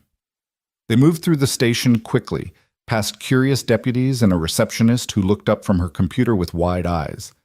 Tom led them to his office, a small room with wood-paneled walls covered in commendations and family photos, and closed the door firmly. Agent Chen wasted no time. He set a digital recorder on Tom's desk and addressed Emily directly. Ms. Graves, I understand you have information regarding corporate fraud and potentially negligent homicide related to a pharmaceutical company called Helix Biosynthetics. Before we begin, I want you to understand that anything you tell me will be used in a federal investigation. You have the right to have an attorney present. I don't want an attorney, Emily interrupted. I want to tell you everything right now, but I need something from you first. Chen's eyebrows rose slightly. What kind of something? A promise that you'll move fast, that you won't let this drag out while your bureau builds the perfect case. People are dying, Agent Chen. People are taking a drug right now, right this very second, that could kill them. And every day that Helix Biosynthetics stays in business is another day they get closer to full FDA approval for Synthorol. Once that happens, once it hits the market, the death count will be in the thousands. Chen studied her for a long moment. Ms. Graves, I can't promise you speed in a federal investigation. There are procedures, protocols, then we'll do it without you, Jack said bluntly. We'll take everything Emily has and we'll go public. Today. Within hours, every news organization in the country will have the story. And yes, that might compromise your investigation, and yes, it might make building a criminal case harder. But at least people will know. At least the FDA will have to pause the approval process while they investigate. Chen's expression hardened. Mr. Merrick, I understand you're trying to protect Ms. Graves, but what you're suggesting is incredibly dangerous. Going public without law enforcement protection, without a carefully planned strategy, you'd be making yourselves targets for every lawyer and spin doctor Helix can afford. Not to mention putting witnesses at risk, potentially contaminating evidence. We're already targets, Emily said quietly. They tied me to a tree and left me to die. This morning they shot at us. They've been photographing Jack's 7-year-old daughter. Agent Chen, with all due respect, we're way past worried about contaminating evidence. We're fighting for our lives. The room fell silent except for the ticking of an old clock on Tom's wall. Chen looked at each of them in turn. Emily with her bruised face and determined eyes, Jack standing protective and immovable beside her, Tom Morrison with his weathered cop's face showing both concern and admiration. Finally, Chen sighed and sat down heavily in one of Tom's chairs. All right, here's what I can do. You give me everything, and I mean everything. Full access to the files, written statements, names of everyone at Helix who might have knowledge of the fraud. In exchange, I'll fast-track this. I'll have agents in Seattle raiding Helix's offices within 72 hours. I'll coordinate with the FDA to immediately halt the approval process for Synthorol. And I'll make sure you both have round-the-clock protection until we can neutralize the threat. That's not good enough, Jack said. 72 hours is too long. In 72 hours, Helix can destroy evidence, intimidate witnesses, move money offshore. We need them hit hard and fast before they know what's coming.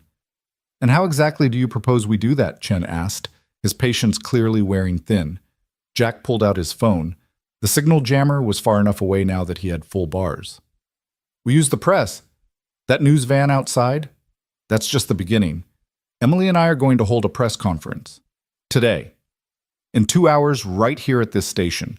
We're going to tell the whole story. The falsified trials, the deaths, the cover-up, all of it.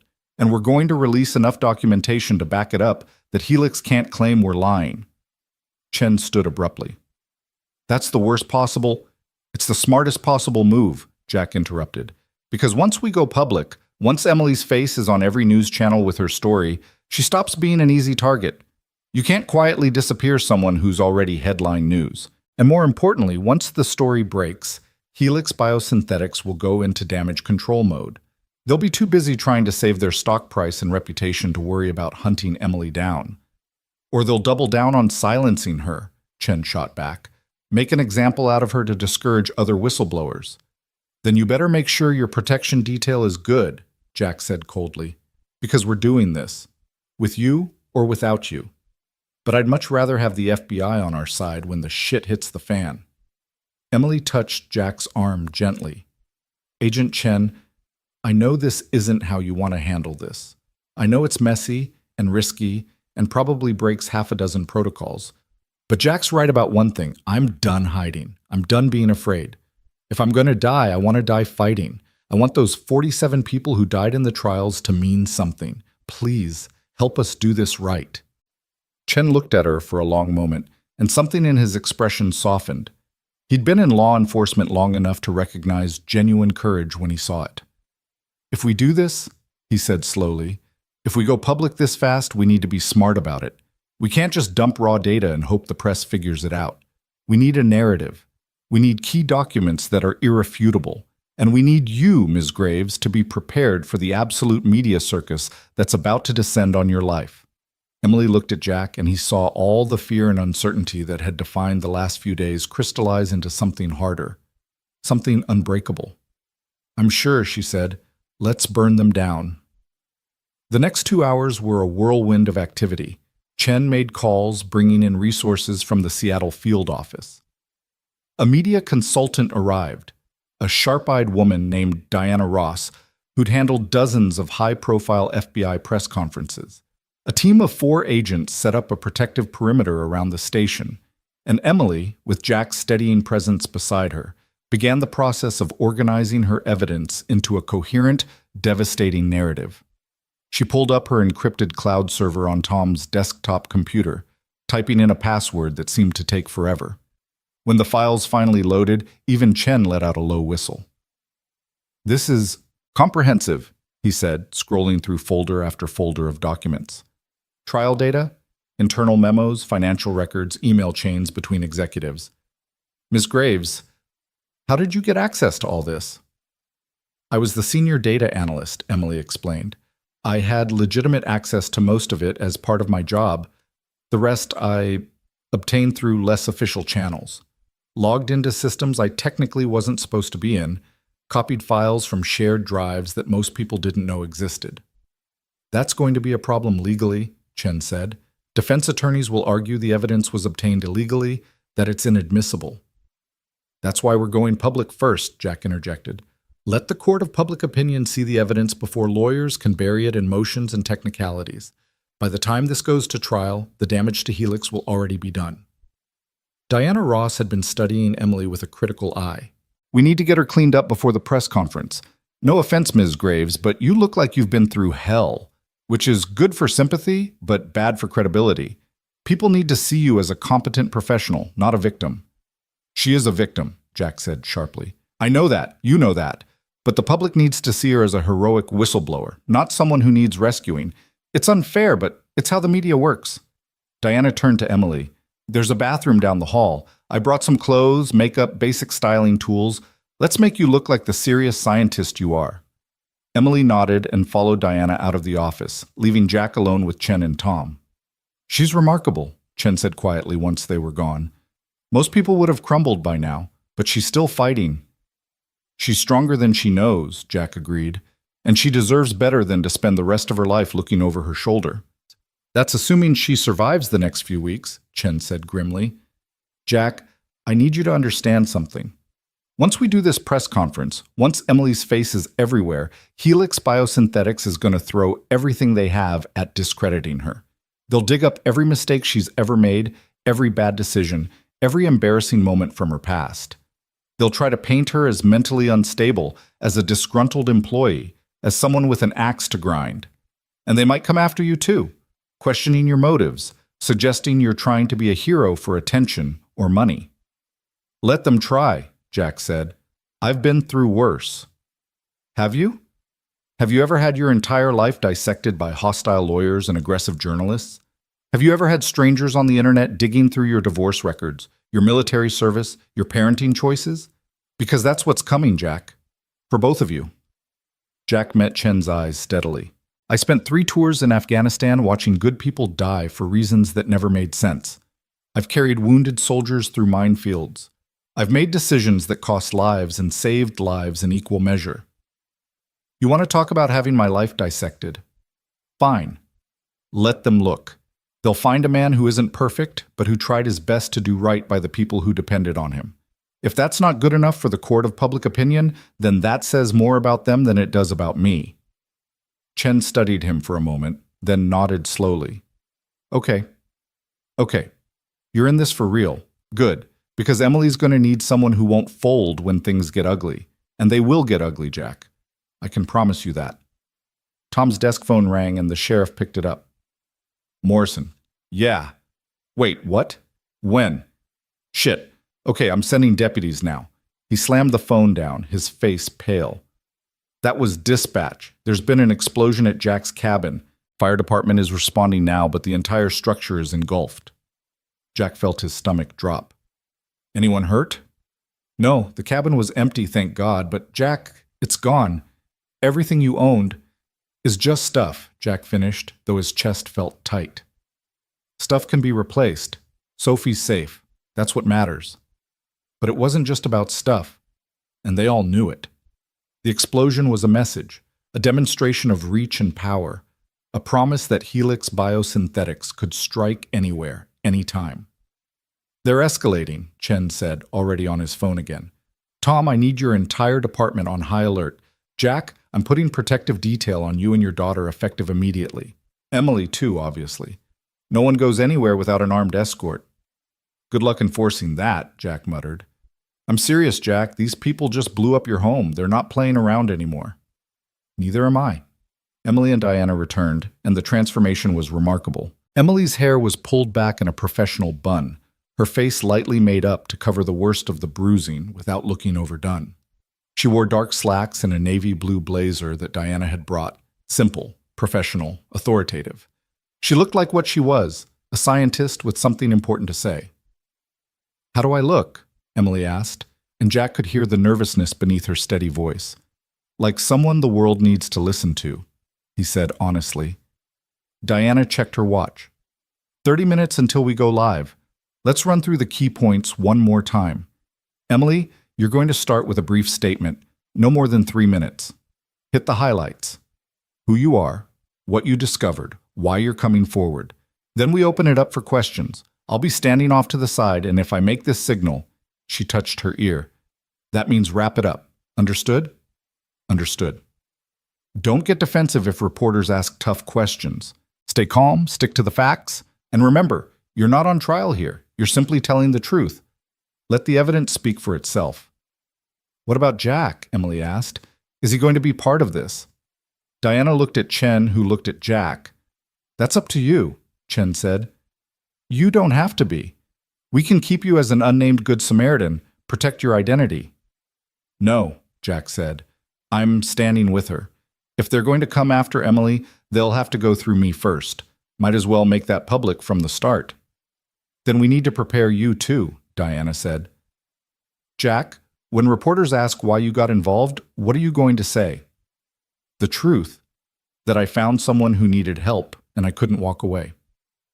Good, simple, honest, relatable. Don't elaborate unless pressed. And Jack, when they ask about the explosion at your cabin, about your daughter being in danger, keep your emotions in check. I know that's hard, but any display of anger or fear gives them a narrative they can run with. Protective father driven by revenge, that kind of thing. I am driven by revenge, Jack said quietly. They threatened my daughter. They destroyed my home. I'm not going to pretend I'm some kind of saint in all this. You don't have to be a saint, Diana countered, but you need to be the kind of hero people can relate to. Not Rambo, not a vigilante, just a good man doing the right thing under impossible circumstances. Jack wanted to argue, but he saw the wisdom in her words. This wasn't just about stopping Helix biosynthetics. It was about controlling the narrative, about making sure Emily's truth couldn't be buried or distorted. All right, he said, I'll play it your way. For now. The press conference was set up in the station's community room, a space normally used for town halls and public meetings. News crews had arrived from Seattle, Spokane, and Portland, along with stringers from national outlets. The room buzzed with energy and anticipation. Word had spread fast that something big was breaking. Jack stood in the hallway with Emily, both of them watching through a window as reporters set up cameras and tested microphones. Emily's hands were shaking again, and she kept taking deep breaths. You don't have to do this, Jack said softly. Even now, you can walk away. Let Chen handle it through official channels. And spend the rest of my life wondering if those 47 people died for nothing? Emily shook her head. No. This is what I have to do. This is the only way I'll ever be able to sleep again. Then I'll be right there beside you. She turned to look at him, and there were tears in her eyes. Why, Jack? Why are you doing this? Really? You've already lost your home. Your daughter's in hiding. You could still walk away, tell them you were just a forest ranger who found someone in the woods, and handed them off to the proper authorities. So why are you still here? Jack thought about Sophie, about the world he wanted her to grow up in, a world where people stood up to bullies and corporations couldn't buy their way out of accountability, a world where doing the right thing mattered more than doing the safe thing. Because I want my daughter to be proud of her father, he said simply, and because someone a long time ago told me that the only thing necessary for evil to triumph is for good people to do nothing. I guess I never forgot that. Emily wiped her eyes carefully, trying not to smudge Diana's carefully applied makeup. Your daughter already has every reason to be proud. You know that, right? I hope so. Diana appeared at the end of the hallway, making hand signals. It was time. Jack took Emily's hand and squeezed it once. Remember, you're not on trial. You're just telling the truth. That's all anyone can ask of you.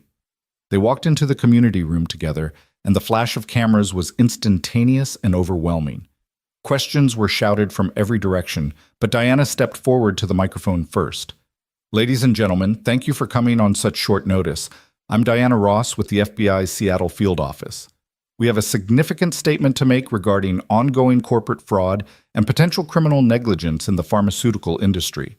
Ms. Emily Graves will be making a statement, after which we'll take limited questions. Please hold all questions until she's finished." Diana stepped aside and Emily approached the microphone. For a moment, she just stood there, looking out at the sea of cameras and faces. Jack could see her hands gripping the sides of the podium, knuckles white. Then she took a breath and began to speak. "My name is Emily Graves. Until 4 days ago, I was a senior data analyst at Helix Biosynthetics, a pharmaceutical research company based in Seattle. I'm here today to tell you about a drug called Synthorol, and about the people who died during its clinical trials, people whose deaths were hidden, whose suffering was minimized, whose lives were deemed acceptable losses in the pursuit of corporate profits." Her voice was steady now, gaining strength with each word. Jack stood just off to the side, close enough that she could see him if she needed reassurance, far enough that the cameras would focus on her. 3 months ago, I began noticing irregularities in the clinical trial data for Synthorol, deaths that were listed as unrelated to the drug, severe adverse events that were reclassified as minor complications, patients who were marked as lost to follow-up when they had actually suffered catastrophic organ failure. At first, I thought these were clerical errors, data entry mistakes. But as I dug deeper, I realized they were deliberate falsifications designed to hide the fact that Synthorol was killing people. A murmur ran through the assembled reporters. Cameras clicked furiously. "I documented everything," Emily continued. "Internal memos discussing how to manage negative trial results, email chains between executives debating whether to report deaths to the FDA, financial projections showing that delaying the drug's approval would cost the company billions in lost revenue and investor confidence. And I backed up all of this data before the company could destroy it." She paused, looking directly into the cameras. At least 47 people died during Synthorol's clinical trials. 47 mothers, fathers, sons, daughters, people who trusted that the drug being tested on them had gone through proper safety protocols. People who died so that Helix Biosynthetics could meet their quarterly earnings projections. Emily's voice wavered for just a moment, and Jack saw her grip the podium tighter. He gave her a slight nod. She was doing perfectly. "When I tried to report these findings internally, I was reassigned to a different project. My apartment was broken into. And then 4 days ago, 3 men forced me off the road, drove me into the woods, tied me to a tree, and left me to die. They told me this was a message, that if I kept digging, they would make sure no one ever found my body." The room had gone completely silent. Even the cameras had stopped clicking. "I was found by Jack Merrick, a forest ranger, who risked his own life to save mine. And this morning, those same people who left me to die came back. They shot at us. They destroyed Mr. Merrick's home, and they've been photographing his 7-year-old daughter as a threat to keep us silent." Emily's eyes blazed with an anger that made her look formidable rather than afraid. "But we're not going to be silent. I have evidence of massive fraud, criminal negligence, and conspiracy to conceal information from federal regulators. And starting today, that evidence is being turned over to the FBI, the FDA, and the media. The American people deserve to know what Helix Biosynthetics has done, and the families of the 47 people who died deserve justice." She stepped back from the microphone, and for a moment there was absolute silence. Then every reporter in the room started shouting questions at once. Diana stepped forward immediately, holding up her hands to quiet the chaos. "One at a time, please. You, in the front." A young reporter from CNN stood, her recorder thrust forward. "Ms. Graves, you mentioned you have documentation of these deaths. Can you provide specific names and dates?" Emily nodded, her composure returning. "I have 47 documented cases with full names, dates of death, and the official cause of death as reported by Helix versus the actual medical evidence showing Synthorol-related complications. Those documents are being reviewed by the FBI and will be released to the public pending their approval." "Ms. Graves, Katie Chen from the Washington Post." An older woman in the back row stood. "You claim the company tried to have you killed. That's an extraordinary accusation. What proof do you have that Helix Biosynthetics ordered your abduction?" "I can't prove a direct connection," Emily admitted, and Jack saw Diana wince slightly at the concession. What I can prove is that after I attempted to report my findings internally, I was immediately targeted. My apartment was searched, my work computer was confiscated, and I was reassigned away from any projects involving Synthorol. Then, when I refused to let it go, 3 professional operatives abducted me. These weren't random criminals. They knew exactly who I was and what I'd discovered.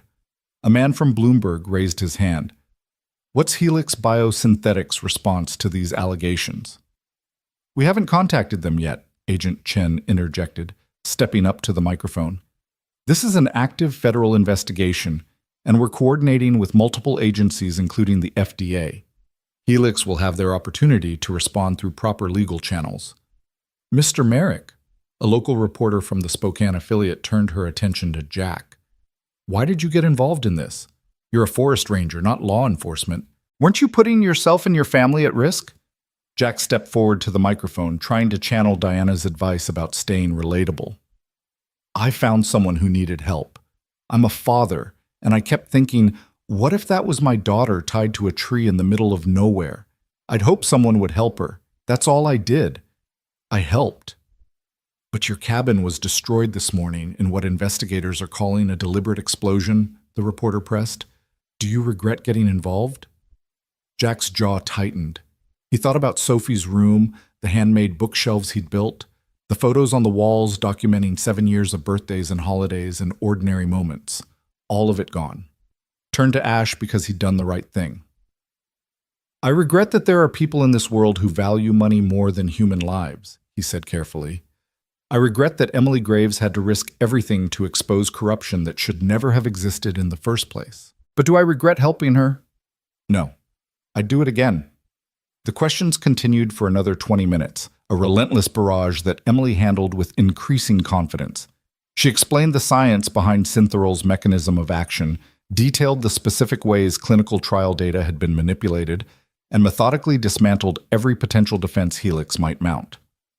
Jack watched her transform from a frightened woman in borrowed clothes to a formidable force armed with truth and righteous anger. Finally, Diana called an end to the conference. That's all we have time for today. Ms. Graves will not be available for individual interviews at this time. All further inquiries should be directed through the FBI's Seattle field office. Thank you. They were ushered quickly out of the community room and back into Tom Morrison's office, where Chen immediately locked the door. The protective detail agents positioned themselves outside, creating a secure perimeter. You were brilliant, Diana said to Emily, her professional demeanor cracking into genuine admiration. Seriously, I've worked with career politicians who couldn't have handled that better. Emily sank into a chair, the adrenaline clearly draining out of her. I thought I was going to throw up the entire time. You hit it well. Diana's phone buzzed and she glanced at it.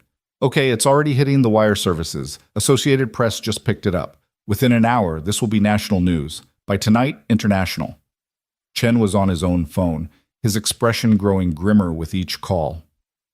My SAC wants you both in Seattle immediately. Full protective custody. We've got a secure facility where we can debrief you properly and keep you safe while we build the case. What about Sophie? Jack asked immediately. We'll send a team to pick her up in Spokane and bring her to the facility. You'll be together, just in a more secure location. Jack shook his head. No, Sophie doesn't go anywhere near a federal facility. She stays with Mary Henderson's sister, where no one knows where she is. She stays off the grid until this is over. Jack, I can't protect her if I don't know where she is.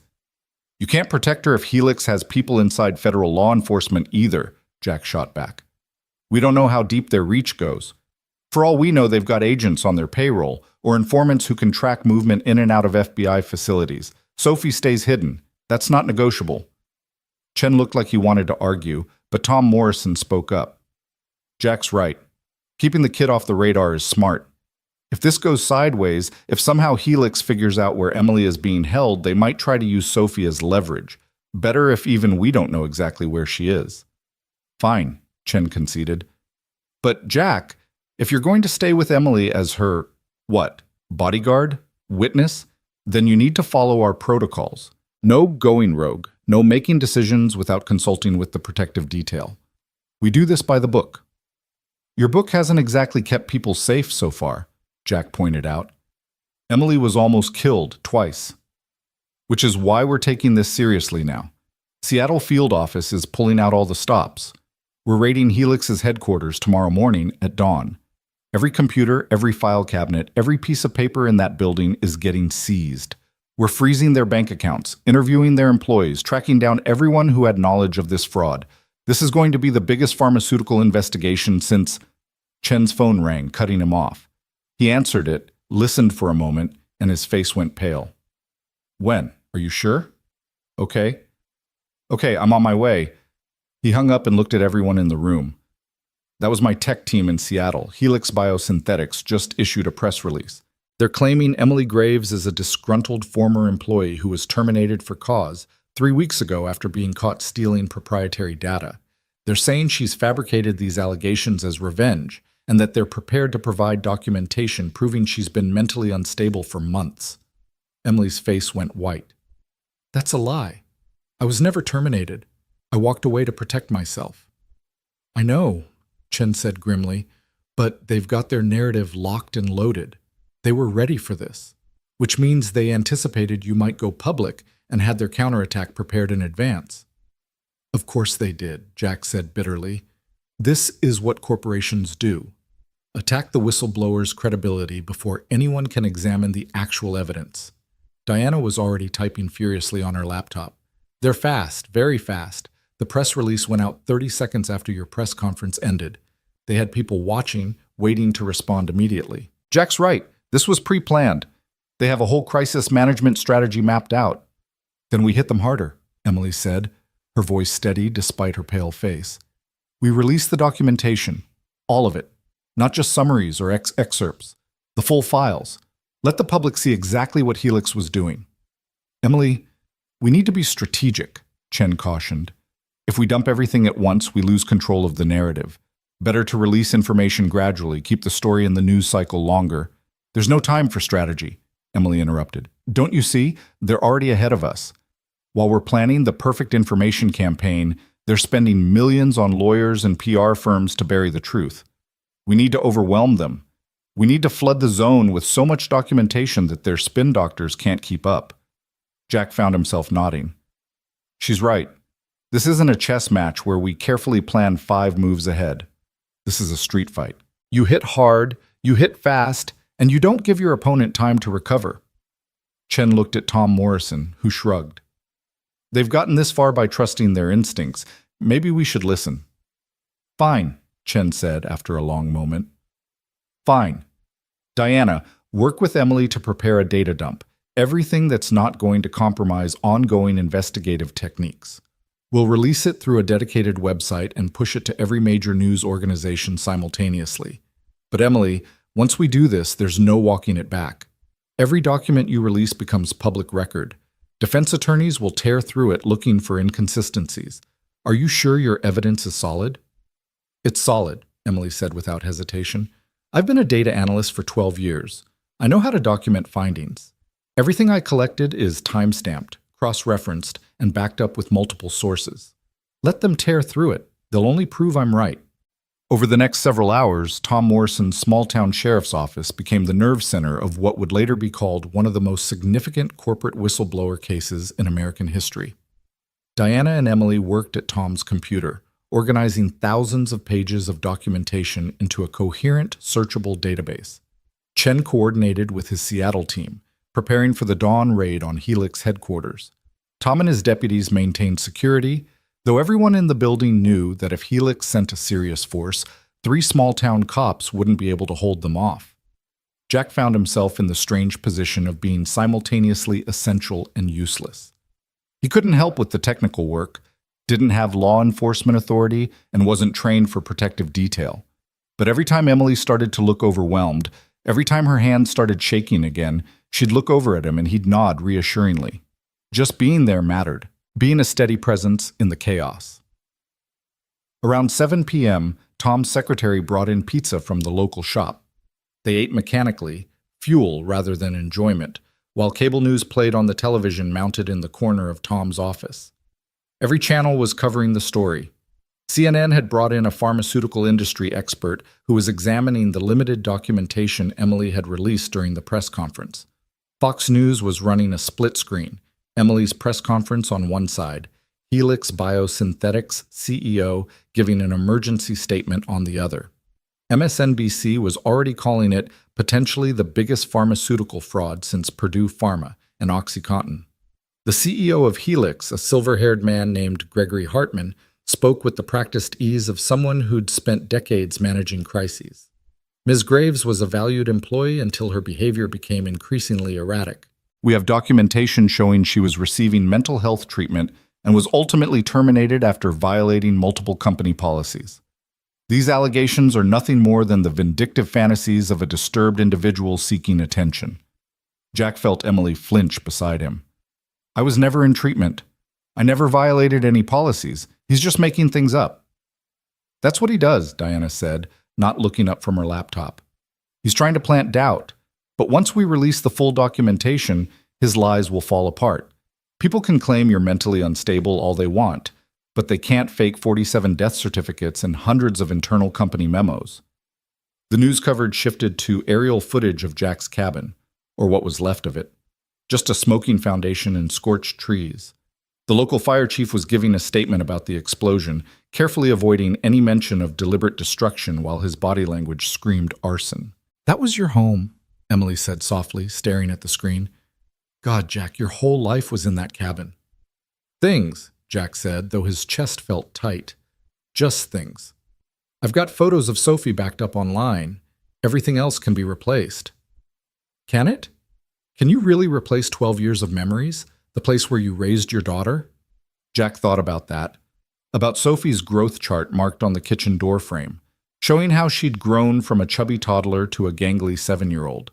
About the handprint paintings she'd made in preschool, proudly displayed on the refrigerator. About the porch swing where they'd sat together on summer evenings, watching the sun set through the pines while she told him about her day. No, he admitted quietly, I can't replace those things. But I can make sure Sophie doesn't grow up in a world where corporations can murder people with impunity. That's worth more than a cabin. Emily's eyes filled with tears. I'm so sorry.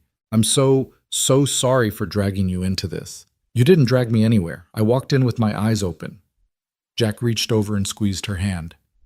And I meant what I said at the press conference. I'd do it again. Chen's phone rang again. It had been ringing constantly for hours. This time, his expression shifted from grim to surprised. Yes, sir. I understand. When? Tomorrow morning? Sir, I'm not sure that's... Yes. Yes, sir. I'll make it happen. He hung up and looked at everyone in the room. That was the deputy director. This has officially become a priority case. He's pulling in resources from 3 field offices, and he wants to meet with Emily personally, tomorrow morning in Seattle. Is that normal? Tom asked. No, extremely not normal. Deputy directors don't usually get personally involved in field cases, no matter how high profile. But apparently this one has caught the attention of some very important people in Washington. The FDA commissioner has already called the director. There are senators asking questions. This is bigger than I thought. Because Synthorol is that close to approval, Emily explained. The drug was supposed to hit the market next quarter. Helix has already invested over $1 billion in manufacturing capacity and marketing campaigns. If the FDA blocks approval, the company could collapse entirely. We're talking about thousands of jobs, investor lawsuits, a potential market panic in the pharmaceutical sector. So we're not just fighting Helix, Jack said slowly. We're fighting everyone who has a financial stake in this drug succeeding. Every investor, every supplier, every politician who took campaign contributions from them. Now you're getting it, Chen said.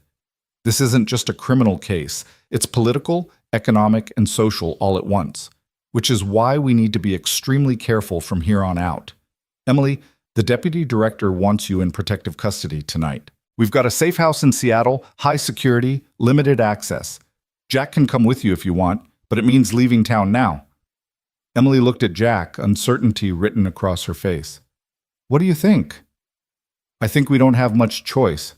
The press conference bought us visibility, but it also painted targets on both our backs.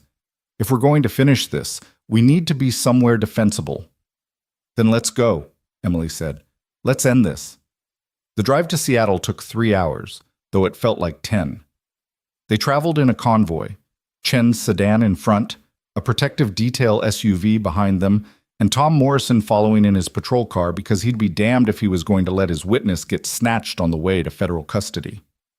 Jack sat in the back seat with Emily, watching the dark forest give way to highway lights as they descended from the mountains toward the city. Emily dozed fitfully, her head resting against the window. Every few minutes she'd jerk awake, disoriented and afraid, until she saw Jack beside her and relaxed again. The trauma of the last few days was catching up with her, the adrenaline finally wearing off to reveal the exhaustion beneath. Jack's mind wouldn't stop racing. He thought about Sophie, safe in Spokane with people she trusted. He thought about his cabin, reduced to ashes. He thought about the 47 people who'd died in Synthral's clinical trials, and all the people who might have died if Emily hadn't been brave enough to speak up. He thought about the men who'd tied her to a tree, who'd shot at them, who'd destroyed his home. And he thought about what came next. Because this wasn't over. Not by a long shot. The press conference had been the opening salvo, but the real battle was just beginning. Helix Biosynthetics had billions of dollars and an army of lawyers. They had political connections and media savvy. They had everything except what Emily had, the truth. The question was whether the truth would be enough. They arrived at the safe house just after midnight. It was an upscale condo in a secured building in downtown Seattle, the kind of place that required key cards and had cameras monitoring every entrance.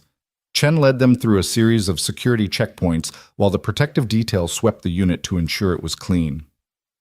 2 bedrooms, full kitchen, secure communications, Chen explained as they entered. There's a panic button in each room that goes directly to the protective detail stationed in the lobby. Windows are bulletproof. We've got eyes on every entrance and exit to the building. You're as safe here as you can be anywhere. Emily looked around the sterile, expensive space and laughed bitterly. It's like a really nice prison. It's temporary, Chen assured her. Once we complete the raid tomorrow and arrest the key players at Helix, the threat level should decrease significantly. Should, Emily repeated. That's not exactly reassuring. I can't promise you perfect safety, Ms. Graves. I can only promise we're doing everything in our power to protect you. Chen handed her a smartphone. Encrypted. My number's programmed in along with the protective detail. You need anything, you call. And get some sleep. Tomorrow's going to be a long day. After Chen left, Jack and Emily stood in the center of the expensive living room, both of them too wired to even think about sleep despite their exhaustion. Surreal, isn't it? Emily said quietly. 48 hours ago, I was tied to a tree waiting to die. Now I'm in a luxury condo with armed guards outside my door, about to bring down a billion-dollar company. You're doing the right thing. Am I? Sometimes I wonder if it would have been better to just let it go. Take the hint. Disappear and let someone else fight this battle. Jack turned to face her fully. You want to know what I learned in Afghanistan? What kept me going through 3 tours in hell? Emily nodded. That evil doesn't need grand plans or complicated motivations. It just needs good people to convince themselves that standing up isn't worth the cost. Every atrocity I witnessed, every civilian caught in crossfire, every child orphaned by violence, it all happened because somewhere along the line, someone decided their own safety mattered more than doing what was right. So no, Emily, you couldn't have just let it go, because you're not the kind of person who can live with that choice. Tears streamed down Emily's face. Those 47 people, I keep thinking about them, about their families, about how they trusted that the drug being tested on them was safe, and it wasn't. And now they're dead. And if I'd been braver sooner, if I'd gone public the moment I found the discrepancies instead of trying to work through proper channels. Stop, Jack interrupted gently.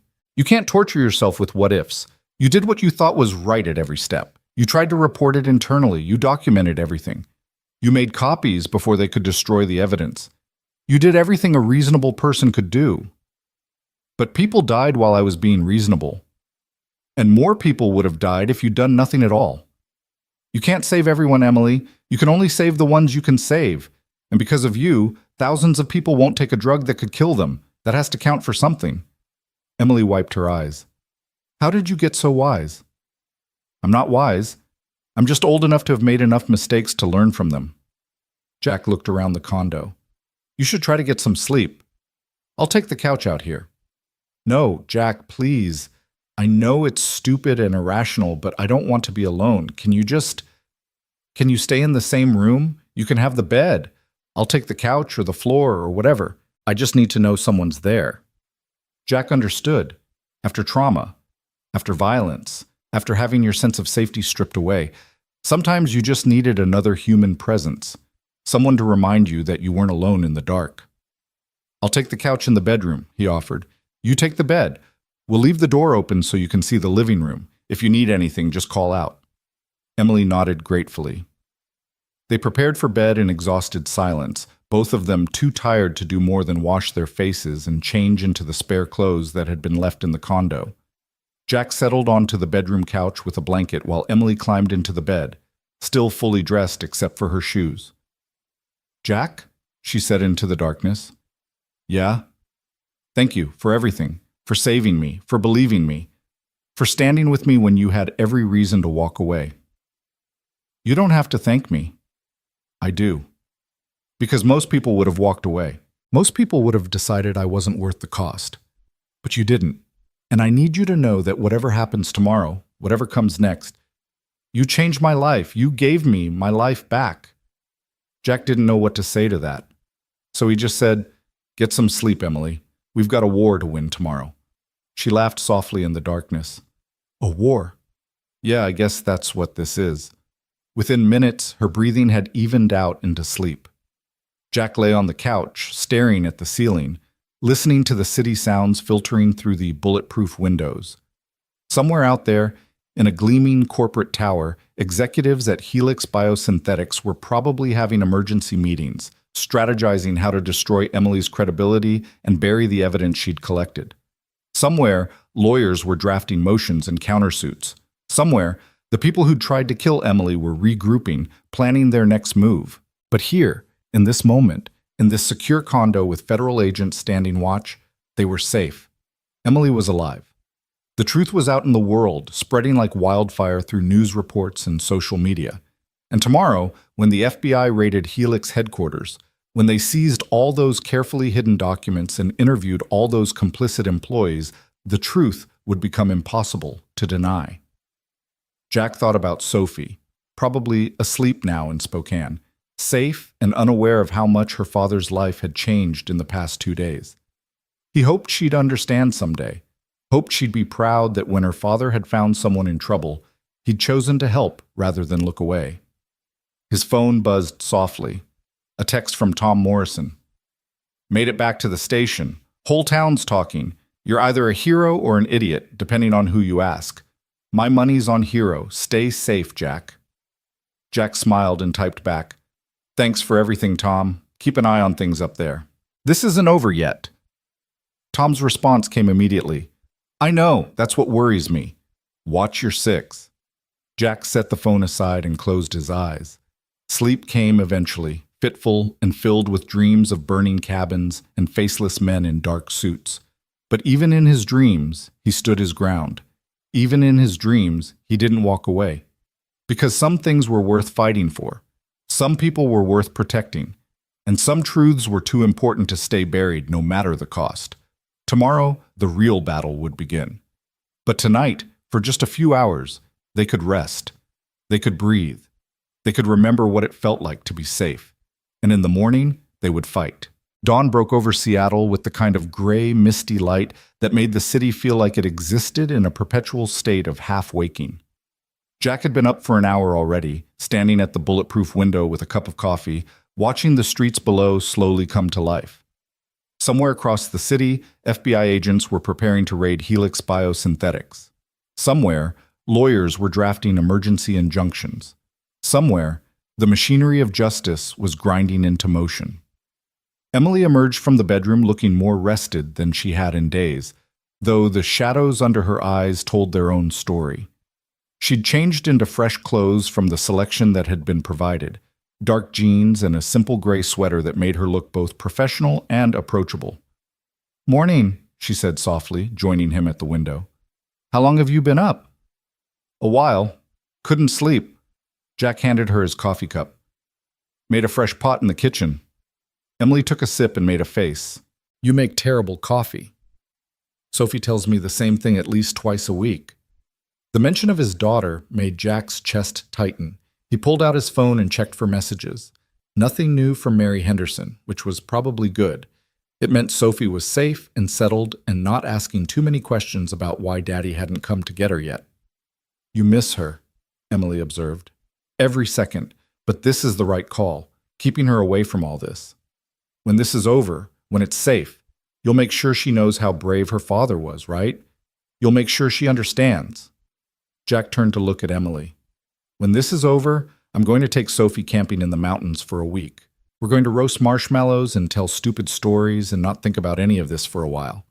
She doesn't need to know how brave I was. She just needs to know her dad came home." Emily smiled sadly. "You're a good father, Jack Merrick." "I'm trying to be." They made breakfast together, scrambled eggs and toast, simple and filling, while morning news shows played on the television. The coverage of Emily's revelations had exploded overnight. Every major network was running stories.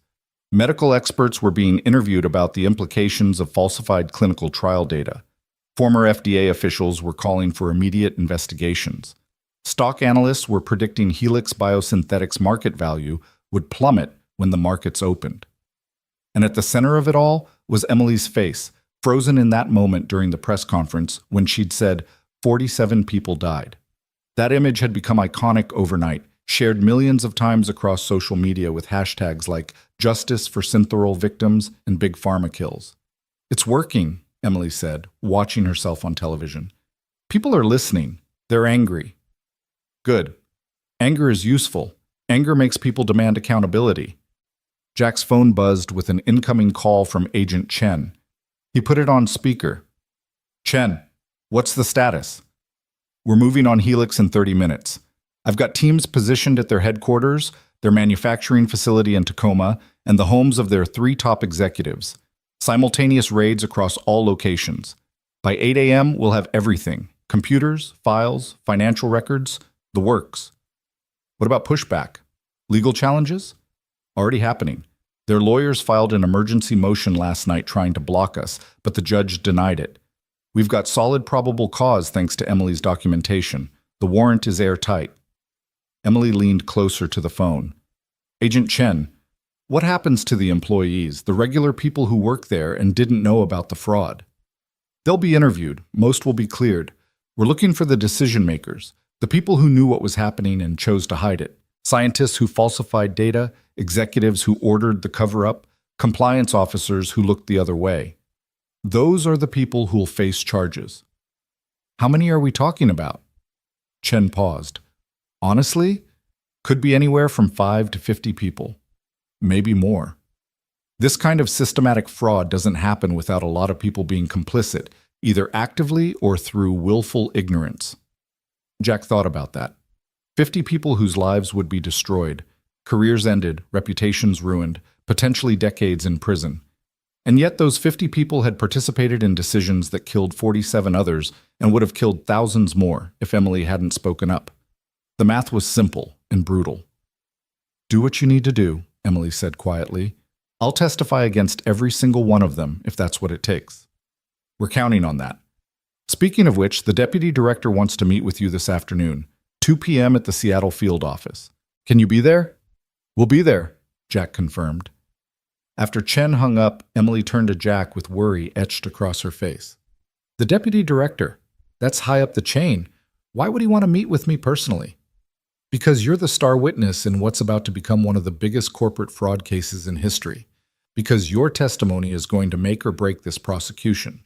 And because they need to assess whether you can handle the pressure of what's coming." "What is coming?" Jack set down his coffee cup.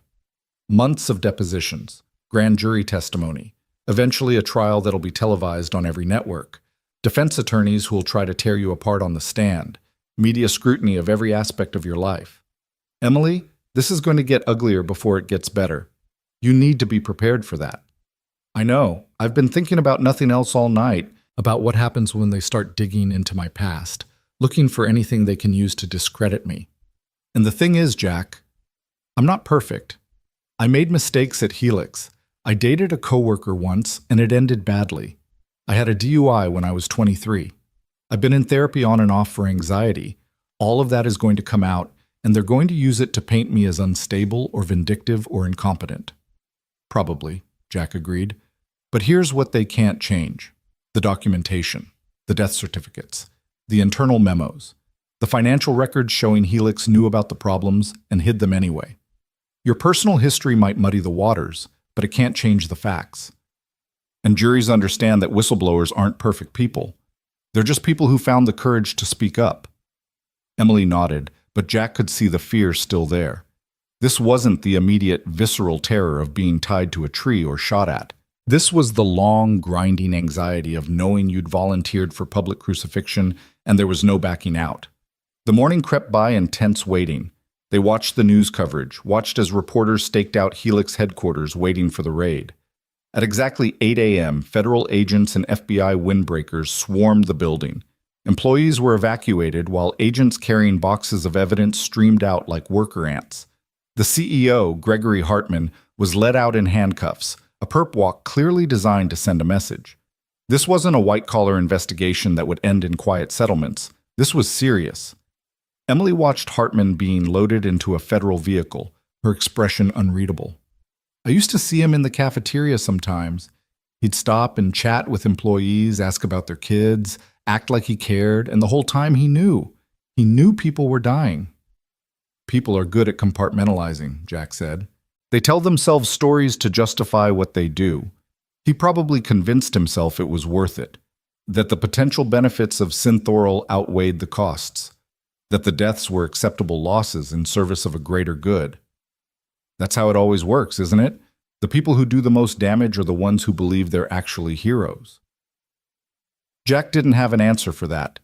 He'd seen too much in Afghanistan to believe that evil always came with mustache-twirling villains. Some of the worst atrocities he'd witnessed had been committed by people who genuinely believed they were protecting their homes, their families, their way of life. Ideology and self-deception could turn ordinary people into monsters. At noon, a protective detail agent named Rebecca Park came to escort them to the FBI field office. She was young, Korean-American, with sharp eyes and a no-nonsense demeanor that reminded Jack of the best soldiers he'd served with. "We're taking 2 vehicles," she explained. "Ms. Graves in one, Mr. Merrick in the other. Different routes. Standard protective protocol when the threat level is high." "Wait," Emily said immediately. "No, we stay together." "Ms. Graves, the protocol exists for a reason. If one vehicle is compromised—" "I don't care about protocol," Emily interrupted, her voice rising. "Jack stays with me. That's not negotiable." Rebecca looked at Jack, who shrugged. "I'm not leaving her. If that breaks protocol, adjust the protocol." The agent sighed but pulled out her radio. After a brief conversation with her supervisor, she nodded. "Fine. You travel together. But if anything happens, you both do exactly what I say without argument. Understood?" "Understood," Emily agreed. The drive to the FBI field office took 40 minutes through midday Seattle traffic. Jack sat in the back seat with Emily, watching the city pass by while Rebecca drove with one hand on the wheel and her eyes constantly checking mirrors. A second vehicle followed 20 feet behind, another protective detail agent providing overwatch. "This is real," Emily said quietly. "Like really real. Federal agents, armed protection, raids, and arrests. A few days ago, I was just a data analyst trying to do the right thing. Now I'm at the center of a federal investigation that's going to bring down an entire company." "How does that feel?" Emily thought about it. Terrifying, empowering, surreal, all of it at once. But mostly I keep thinking about the families, the people who lost someone in those clinical trials. What must they be feeling right now, watching the news and realizing their loved one died so a company could hit quarterly earnings targets? They're probably feeling what you felt when you first discovered the fraud. Angry, betrayed, desperate for justice. I hope they get it. I hope this isn't all for nothing. They arrived at the FBI field office, a modern glass and steel building in downtown Seattle that looked more like a tech startup than a law enforcement facility. Security was intense. They passed through 3 separate checkpoints, each requiring ID verification and metal detectors. By the time they reached the deputy director's office on the 14th floor, Jack felt like they'd infiltrated a military installation. Deputy Director William Castellano was in his early 60s, with silver hair and the kind of weathered face that came from decades of dealing with the worst crimes humanity could devise. His office was sparse but professional, with framed commendations on the walls and a view of Puget Sound that probably cost more in real estate than most people made in a year. Ms. Graves, Mr. Merrick, please sit down. Castellano's voice was gravelly, but not unkind. He gestured to chairs across from his massive desk. I'll get right to the point. This morning's raids were successful. We've seized over 15,000 documents, 800 hours of video footage from security cameras, and digital records from 73 separate computers and servers. Based on preliminary review, Ms. Graves, your documentation was not only accurate, but actually understated the scope of the fraud. Emily's eyes widened. Understated? How is that possible? I documented 47 deaths. We found evidence of 63 deaths that were clearly related to Synthorol but were either unreported or misclassified. Additionally, we found communication indicating that Helix knew about the problems with the drug as early as Phase 2 trials but chose to proceed anyway. This isn't just fraud, Ms. Graves. This is premeditated corporate manslaughter on a scale we haven't seen since the opioid crisis. Jack felt Emily's hand find his under the conference table. She squeezed so hard his fingers went numb, but he didn't pull away. 63 people, Emily whispered. Oh my God, 63. Which is why we're moving forward with maximum aggression, Castellano continued. We arrested 14 Helix executives this morning, including the CEO, COO, and head of research and development. We're preparing indictments for at least 30 more employees. The FDA has issued an emergency stop work order on all Synthorol-related activities, and we're coordinating with the SEC to investigate securities fraud. Helix has been lying to investors for at least 18 months about the drug's safety profile. What does that mean for Emily? Jack asked. For her safety. It means the immediate threat should be significantly reduced. With the top executives in custody and the company's operations frozen, they don't have the resources or organization to continue targeting Ms. Graves. However, I want to be clear, there are still risks. Helix has billions in assets. Some of that money might find its way to people willing to silence our star witness. So we're maintaining protective custody for the foreseeable future. Emily leaned forward.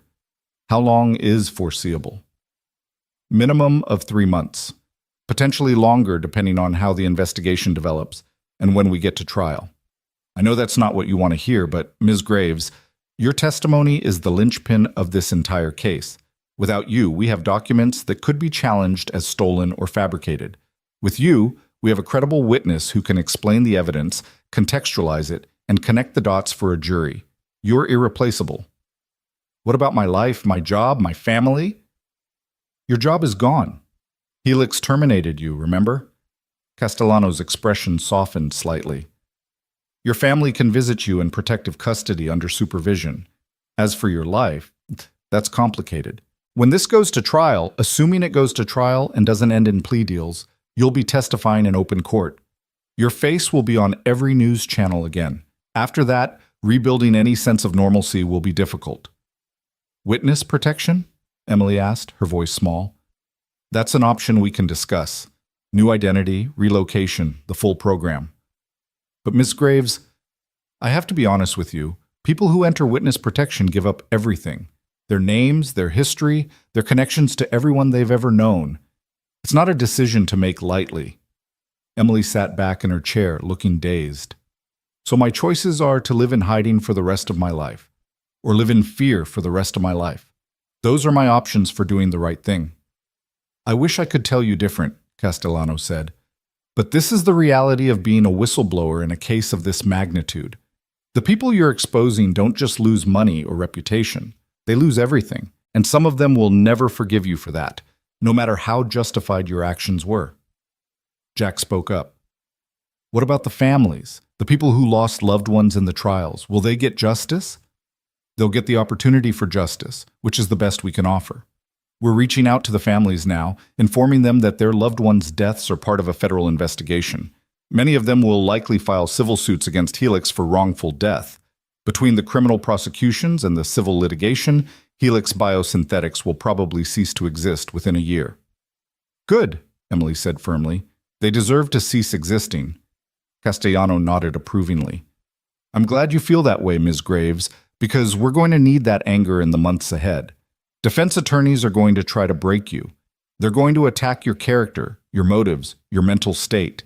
They're going to paint you as a thief who stole proprietary data and fabricated allegations for revenge. Are you prepared for that? I don't know if anyone can really be prepared for that, Emily admitted. But I'm not backing down. Those 63 people deserve better than to have their deaths swept under the rug because it was inconvenient for corporate profits. If I have to sacrifice my privacy and my peace of mind to make sure they get justice, then that's what I'll do. Then we'll support you every step of the way. Castellano stood, extending his hand. Ms. Graves, what you've done takes extraordinary courage. Most people in your position would have looked the other way. The fact that you didn't, that you risked everything to expose the truth, that matters. It matters more than you might realize. Emily shook his hand, tears glistening in her eyes. I just hope it's enough. It will be. I promise you that. They left the deputy director's office and were led to a conference room where Agent Chen and his team had set up a command center. Whiteboards covered in names and connections dominated one wall. Evidence boxes were stacked in the corners. A half-dozen agents were working at laptops, building the case that would eventually be presented to a grand jury. Chen looked up as they entered. How'd the meeting go? Intense, Emily said, but good. He told us about the additional deaths you found. Yeah, and that's probably not all of them. We're still going through the records, but every time we dig deeper, we find more evidence of systemic fraud.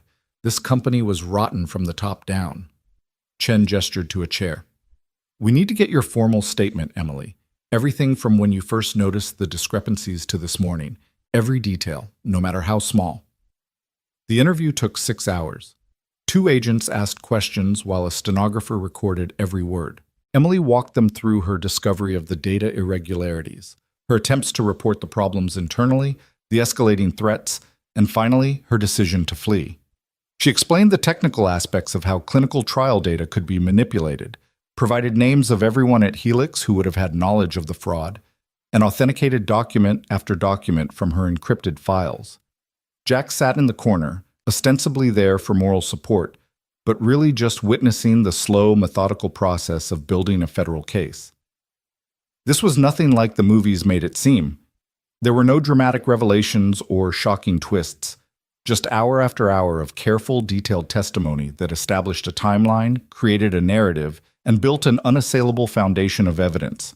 By the time they finished, it was after 8 p.m. Emily looked exhausted, but also lighter somehow, as if telling the story to official investigators had lifted some of the weight she'd been carrying. That's enough for today, Chen said, closing his laptop. We'll need more sessions like this over the coming weeks. But you did great, Emily. Really great. What happens now? Emily asked. Now we build the case. We interview Helix employees, analyze the seized documents, coordinate with the FDA and SEC. In about 2 weeks, we'll present evidence to a grand jury and get indictments. Then the real legal battle begins. Motions, hearings, possibly a trial if they don't take plea deals. And me? What do I do? You wait. You rest. You prepare yourself for what's coming. I know it's anticlimactic after everything you've been through, but this is going to be a marathon, not a sprint. Rebecca drove them back to the safe house through evening traffic. The city lights reflected off Puget Sound, making Seattle look almost magical in the darkness. Emily stared out the window silently, lost in thought. Back at the condo, Jack made dinner while Emily sat at the kitchen counter, nursing a glass of wine that had been provided with the safe house amenities. 63 people, she said quietly. I keep thinking about them, about their families. Do you think they blame me for not speaking up sooner? Jack looked up from the pasta he was stirring.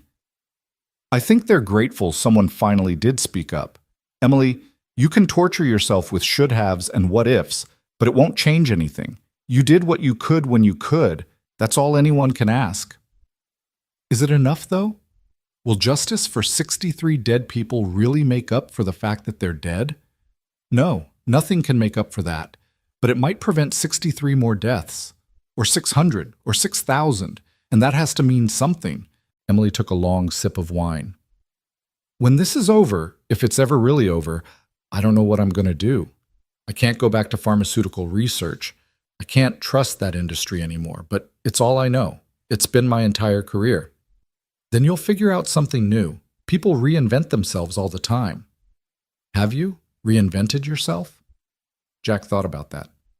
Yeah, I was a soldier, then I was a husband, then I was a single father and a forest ranger.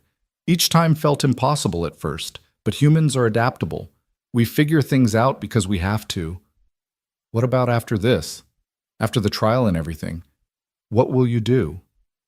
Rebuild my cabin. Try to give Sophie some semblance of normal life. Maybe take a vacation somewhere that doesn't have trees. Jack smiled slightly. And maybe check in on a certain whistleblower from time to time. Make sure she's doing okay. Emily's eyes filled with tears. You don't have to do that. You've already done more than anyone could expect. I know I don't have to, but I want to. Emily, you're not alone in this. I meant what I said at the beginning. We're in this together. She stood and crossed the kitchen, wrapping Jack in a tight hug. He held her while she cried quietly against his shoulder, releasing days of accumulated fear and stress and exhaustion. When she finally pulled away, her eyes were red but clearer. Thank you, she whispered. For everything, for saving my life, for believing in me, for standing with me when everyone else would have run away. You don't have to keep thanking me. Yes, I do, because what you did, what you're still doing, it restored my faith in people. When those men tied me to that tree, I thought that was it. I thought humanity was just cruelty and greed and selfishness. But then you found me. You risked everything to help me. And you reminded me that there are still good people in the world. They ate dinner together in comfortable silence, both of them too emotionally drained for much conversation. Afterward, they watched the evening news, which was still dominated by coverage of the Helix raids. Legal experts were predicting the trials would last months. Medical ethicists were calling for reform of the entire clinical trial process. Politicians were promising investigations and new regulations, and in the center of it all was Emily's face from the press conference, that moment of defiant courage that had already become iconic. That's going to follow me forever, Emily said, looking at her own image on the screen. 20 years from now, people will still remember me as the Helix whistleblower. Would you rather they forgot? She considered. No, I guess not. If my face has to be attached to something, better it be exposing corporate fraud than, I don't know, a humiliating viral video or something. Jack laughed. That's the spirit. When life gives you unwanted fame, at least make it meaningful. They talked late into the night, the conversation meandering through topics both heavy and light. Emily told stories about her childhood in Oregon, about her sister and nephew, about her dreams of someday teaching at a university. Jack told her about Afghanistan, about the friends he'd lost and the ones who'd made it home broken, about watching Sophie take her first steps, say her first words, grow from a helpless infant into a fierce, curious little person who made him laugh every day. Around midnight, exhaustion finally caught up with them. They retreated to their respective sleeping arrangements, but Jack noticed Emily left both bedroom doors open, hers and his, still needing the reassurance that she wasn't alone in the darkness. The next 3 weeks fell into a strange routine. Emily spent hours in FBI interviews, providing detail after detail about Helix's operations. Jack accompanied her to every session, a steady presence that agents learned to work around.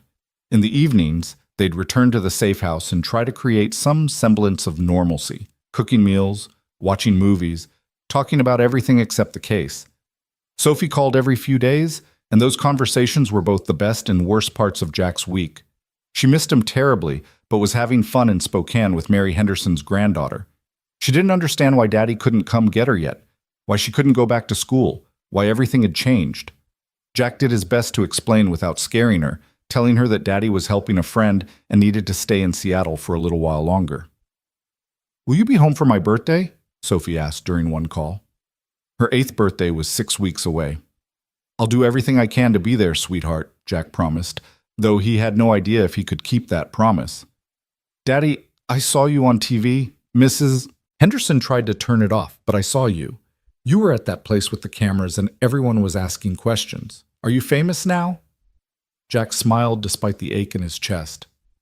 No, baby girl, I'm not famous. I just helped someone who needed it, and people wanted to hear about it. Like a superhero? No, Sophie. Just like a regular person doing the right thing. That's what superheroes are, Daddy. Regular people who do the right thing when it's hard. Jack had to blink back tears. When did you get so wise? I'm almost 8. I'm very mature for my age. The grand jury convened 3 weeks after the raids, and within 2 days they returned indictments against 32 Helix employees on charges ranging from conspiracy to commit fraud to criminally negligent homicide. The CEO, Gregory Hartman, was charged with 17 counts of second-degree murder. The head of research was charged with falsifying federal documents. The entire executive team was charged with securities fraud. Emily watched the news coverage of the indictments with grim satisfaction. It's really happening. They're actually going to face consequences.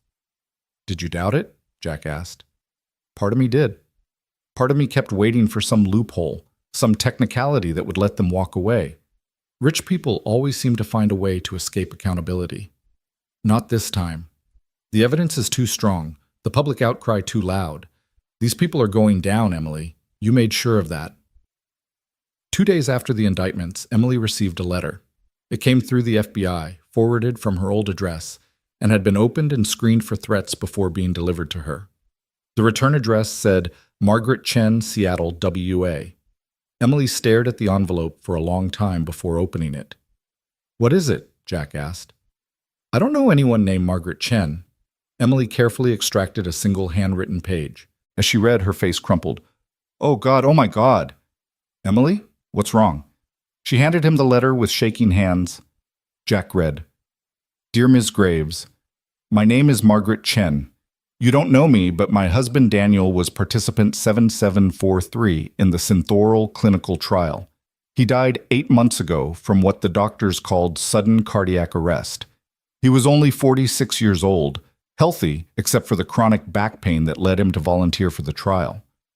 They told me his death was unrelated to the drug. They told me it was just one of those terrible things that happen. I saw your press conference. I saw you talk about the 47 deaths that Helix hid, and I know now that Daniel was one of them. That he didn't just die. He was killed. By people who knew their drug was dangerous and gave it to him anyway. I'm writing to tell you thank you. Thank you for being brave enough to speak up. Thank you for making sure Daniel's death wasn't for nothing. Thank you for making sure no other wife has to get that phone call, has to watch her husband taken off life support, has to explain to her children why daddy isn't coming home. Because of you, I know the truth. And because of you, the people who killed my husband are going to face justice. Whatever they say about you, whatever lies they tell to destroy your credibility. I want you to know that you're a hero to me. You're a hero to every family who lost someone. And you're the kind of person my Daniel would have admired. Thank you for giving me answers. Thank you for giving me closure. Thank you for caring enough to risk everything. With profound gratitude, Margaret Chen Emily was sobbing now, deep, wrenching cries that shook her whole body. Jack held her, letting her release the emotion she'd been holding back for weeks. She thanked me, Emily gasped. I was so afraid they'd hate me for not speaking up sooner, and she thanked me. Because you gave her truth. Because you made sure her husband's death mattered. That's everything, Emily. Over the next few days, more letters arrived. Families of clinical trial participants thanking Emily for her courage, offering support, sharing stories of their loved ones, who they were, what they loved, how much they were missed. Each letter was both heartbreaking and healing, a reminder of why Emily had risked everything. She kept them all in a box that the FBI had provided, reading them when the weight of what was coming felt too heavy to bear. 6 weeks after the raids, the defense attorneys for Helix executives began their counteroffensive. They filed motions to suppress Emily's documentation, claiming it was obtained illegally. They demanded psychiatric evaluations of Emily, suggesting she was mentally unstable. They tried to get the trial moved to a different jurisdiction, claiming the media coverage had made a fair trial impossible. Every motion was denied, but each one took a toll. Emily spent hours with prosecutors, preparing responses, providing additional context, defending her actions and her mental state. The stress was showing. She wasn't sleeping well, was losing weight, seemed perpetually exhausted. I don't know if I can do this, she admitted to Jack one night. They're tearing apart my entire life, looking for anything they can use against me. Did you know they subpoenaed my high school records, my college transcripts? They found out about the DUI when I was 23 and are trying to paint me as someone with a history of poor judgment. Let them dig, Jack said firmly. All they're going to find is a normal person with a normal past. You made mistakes? Welcome to being human. But nothing they find is going to change the fact that you documented systematic fraud that killed 63 people. The evidence speaks for itself. What if the jury doesn't believe me? What if they decide I'm just a disgruntled employee with an axe to grind? Then the jury will be wrong. But Emily, you can't control what 12 strangers decide. All you can control is whether you tell the truth as clearly and honestly as possible. That's all anyone can ask of you. 8 weeks after the raids, Emily received another letter. This one was from a different kind of source, a current Helix employee who'd been granted immunity in exchange for testimony. Ms. Graves, I worked in the compliance department at Helix. I knew something was wrong with the Synthoral data, but I convinced myself it wasn't my problem. I told myself that smarter people than me had looked at the numbers and signed off. I told myself that speaking up would cost me my job and my career. I was a coward. And because I was a coward, people died. I'm testifying against the executives now, telling prosecutors everything I know. It won't bring back the people who died, and it won't erase my failure to act when I should have. But maybe it will help make sure justice is done. I'm writing to tell you that you did what I should have done.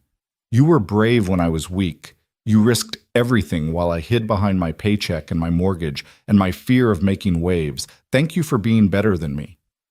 Thank you for showing the rest of us what courage actually looks like.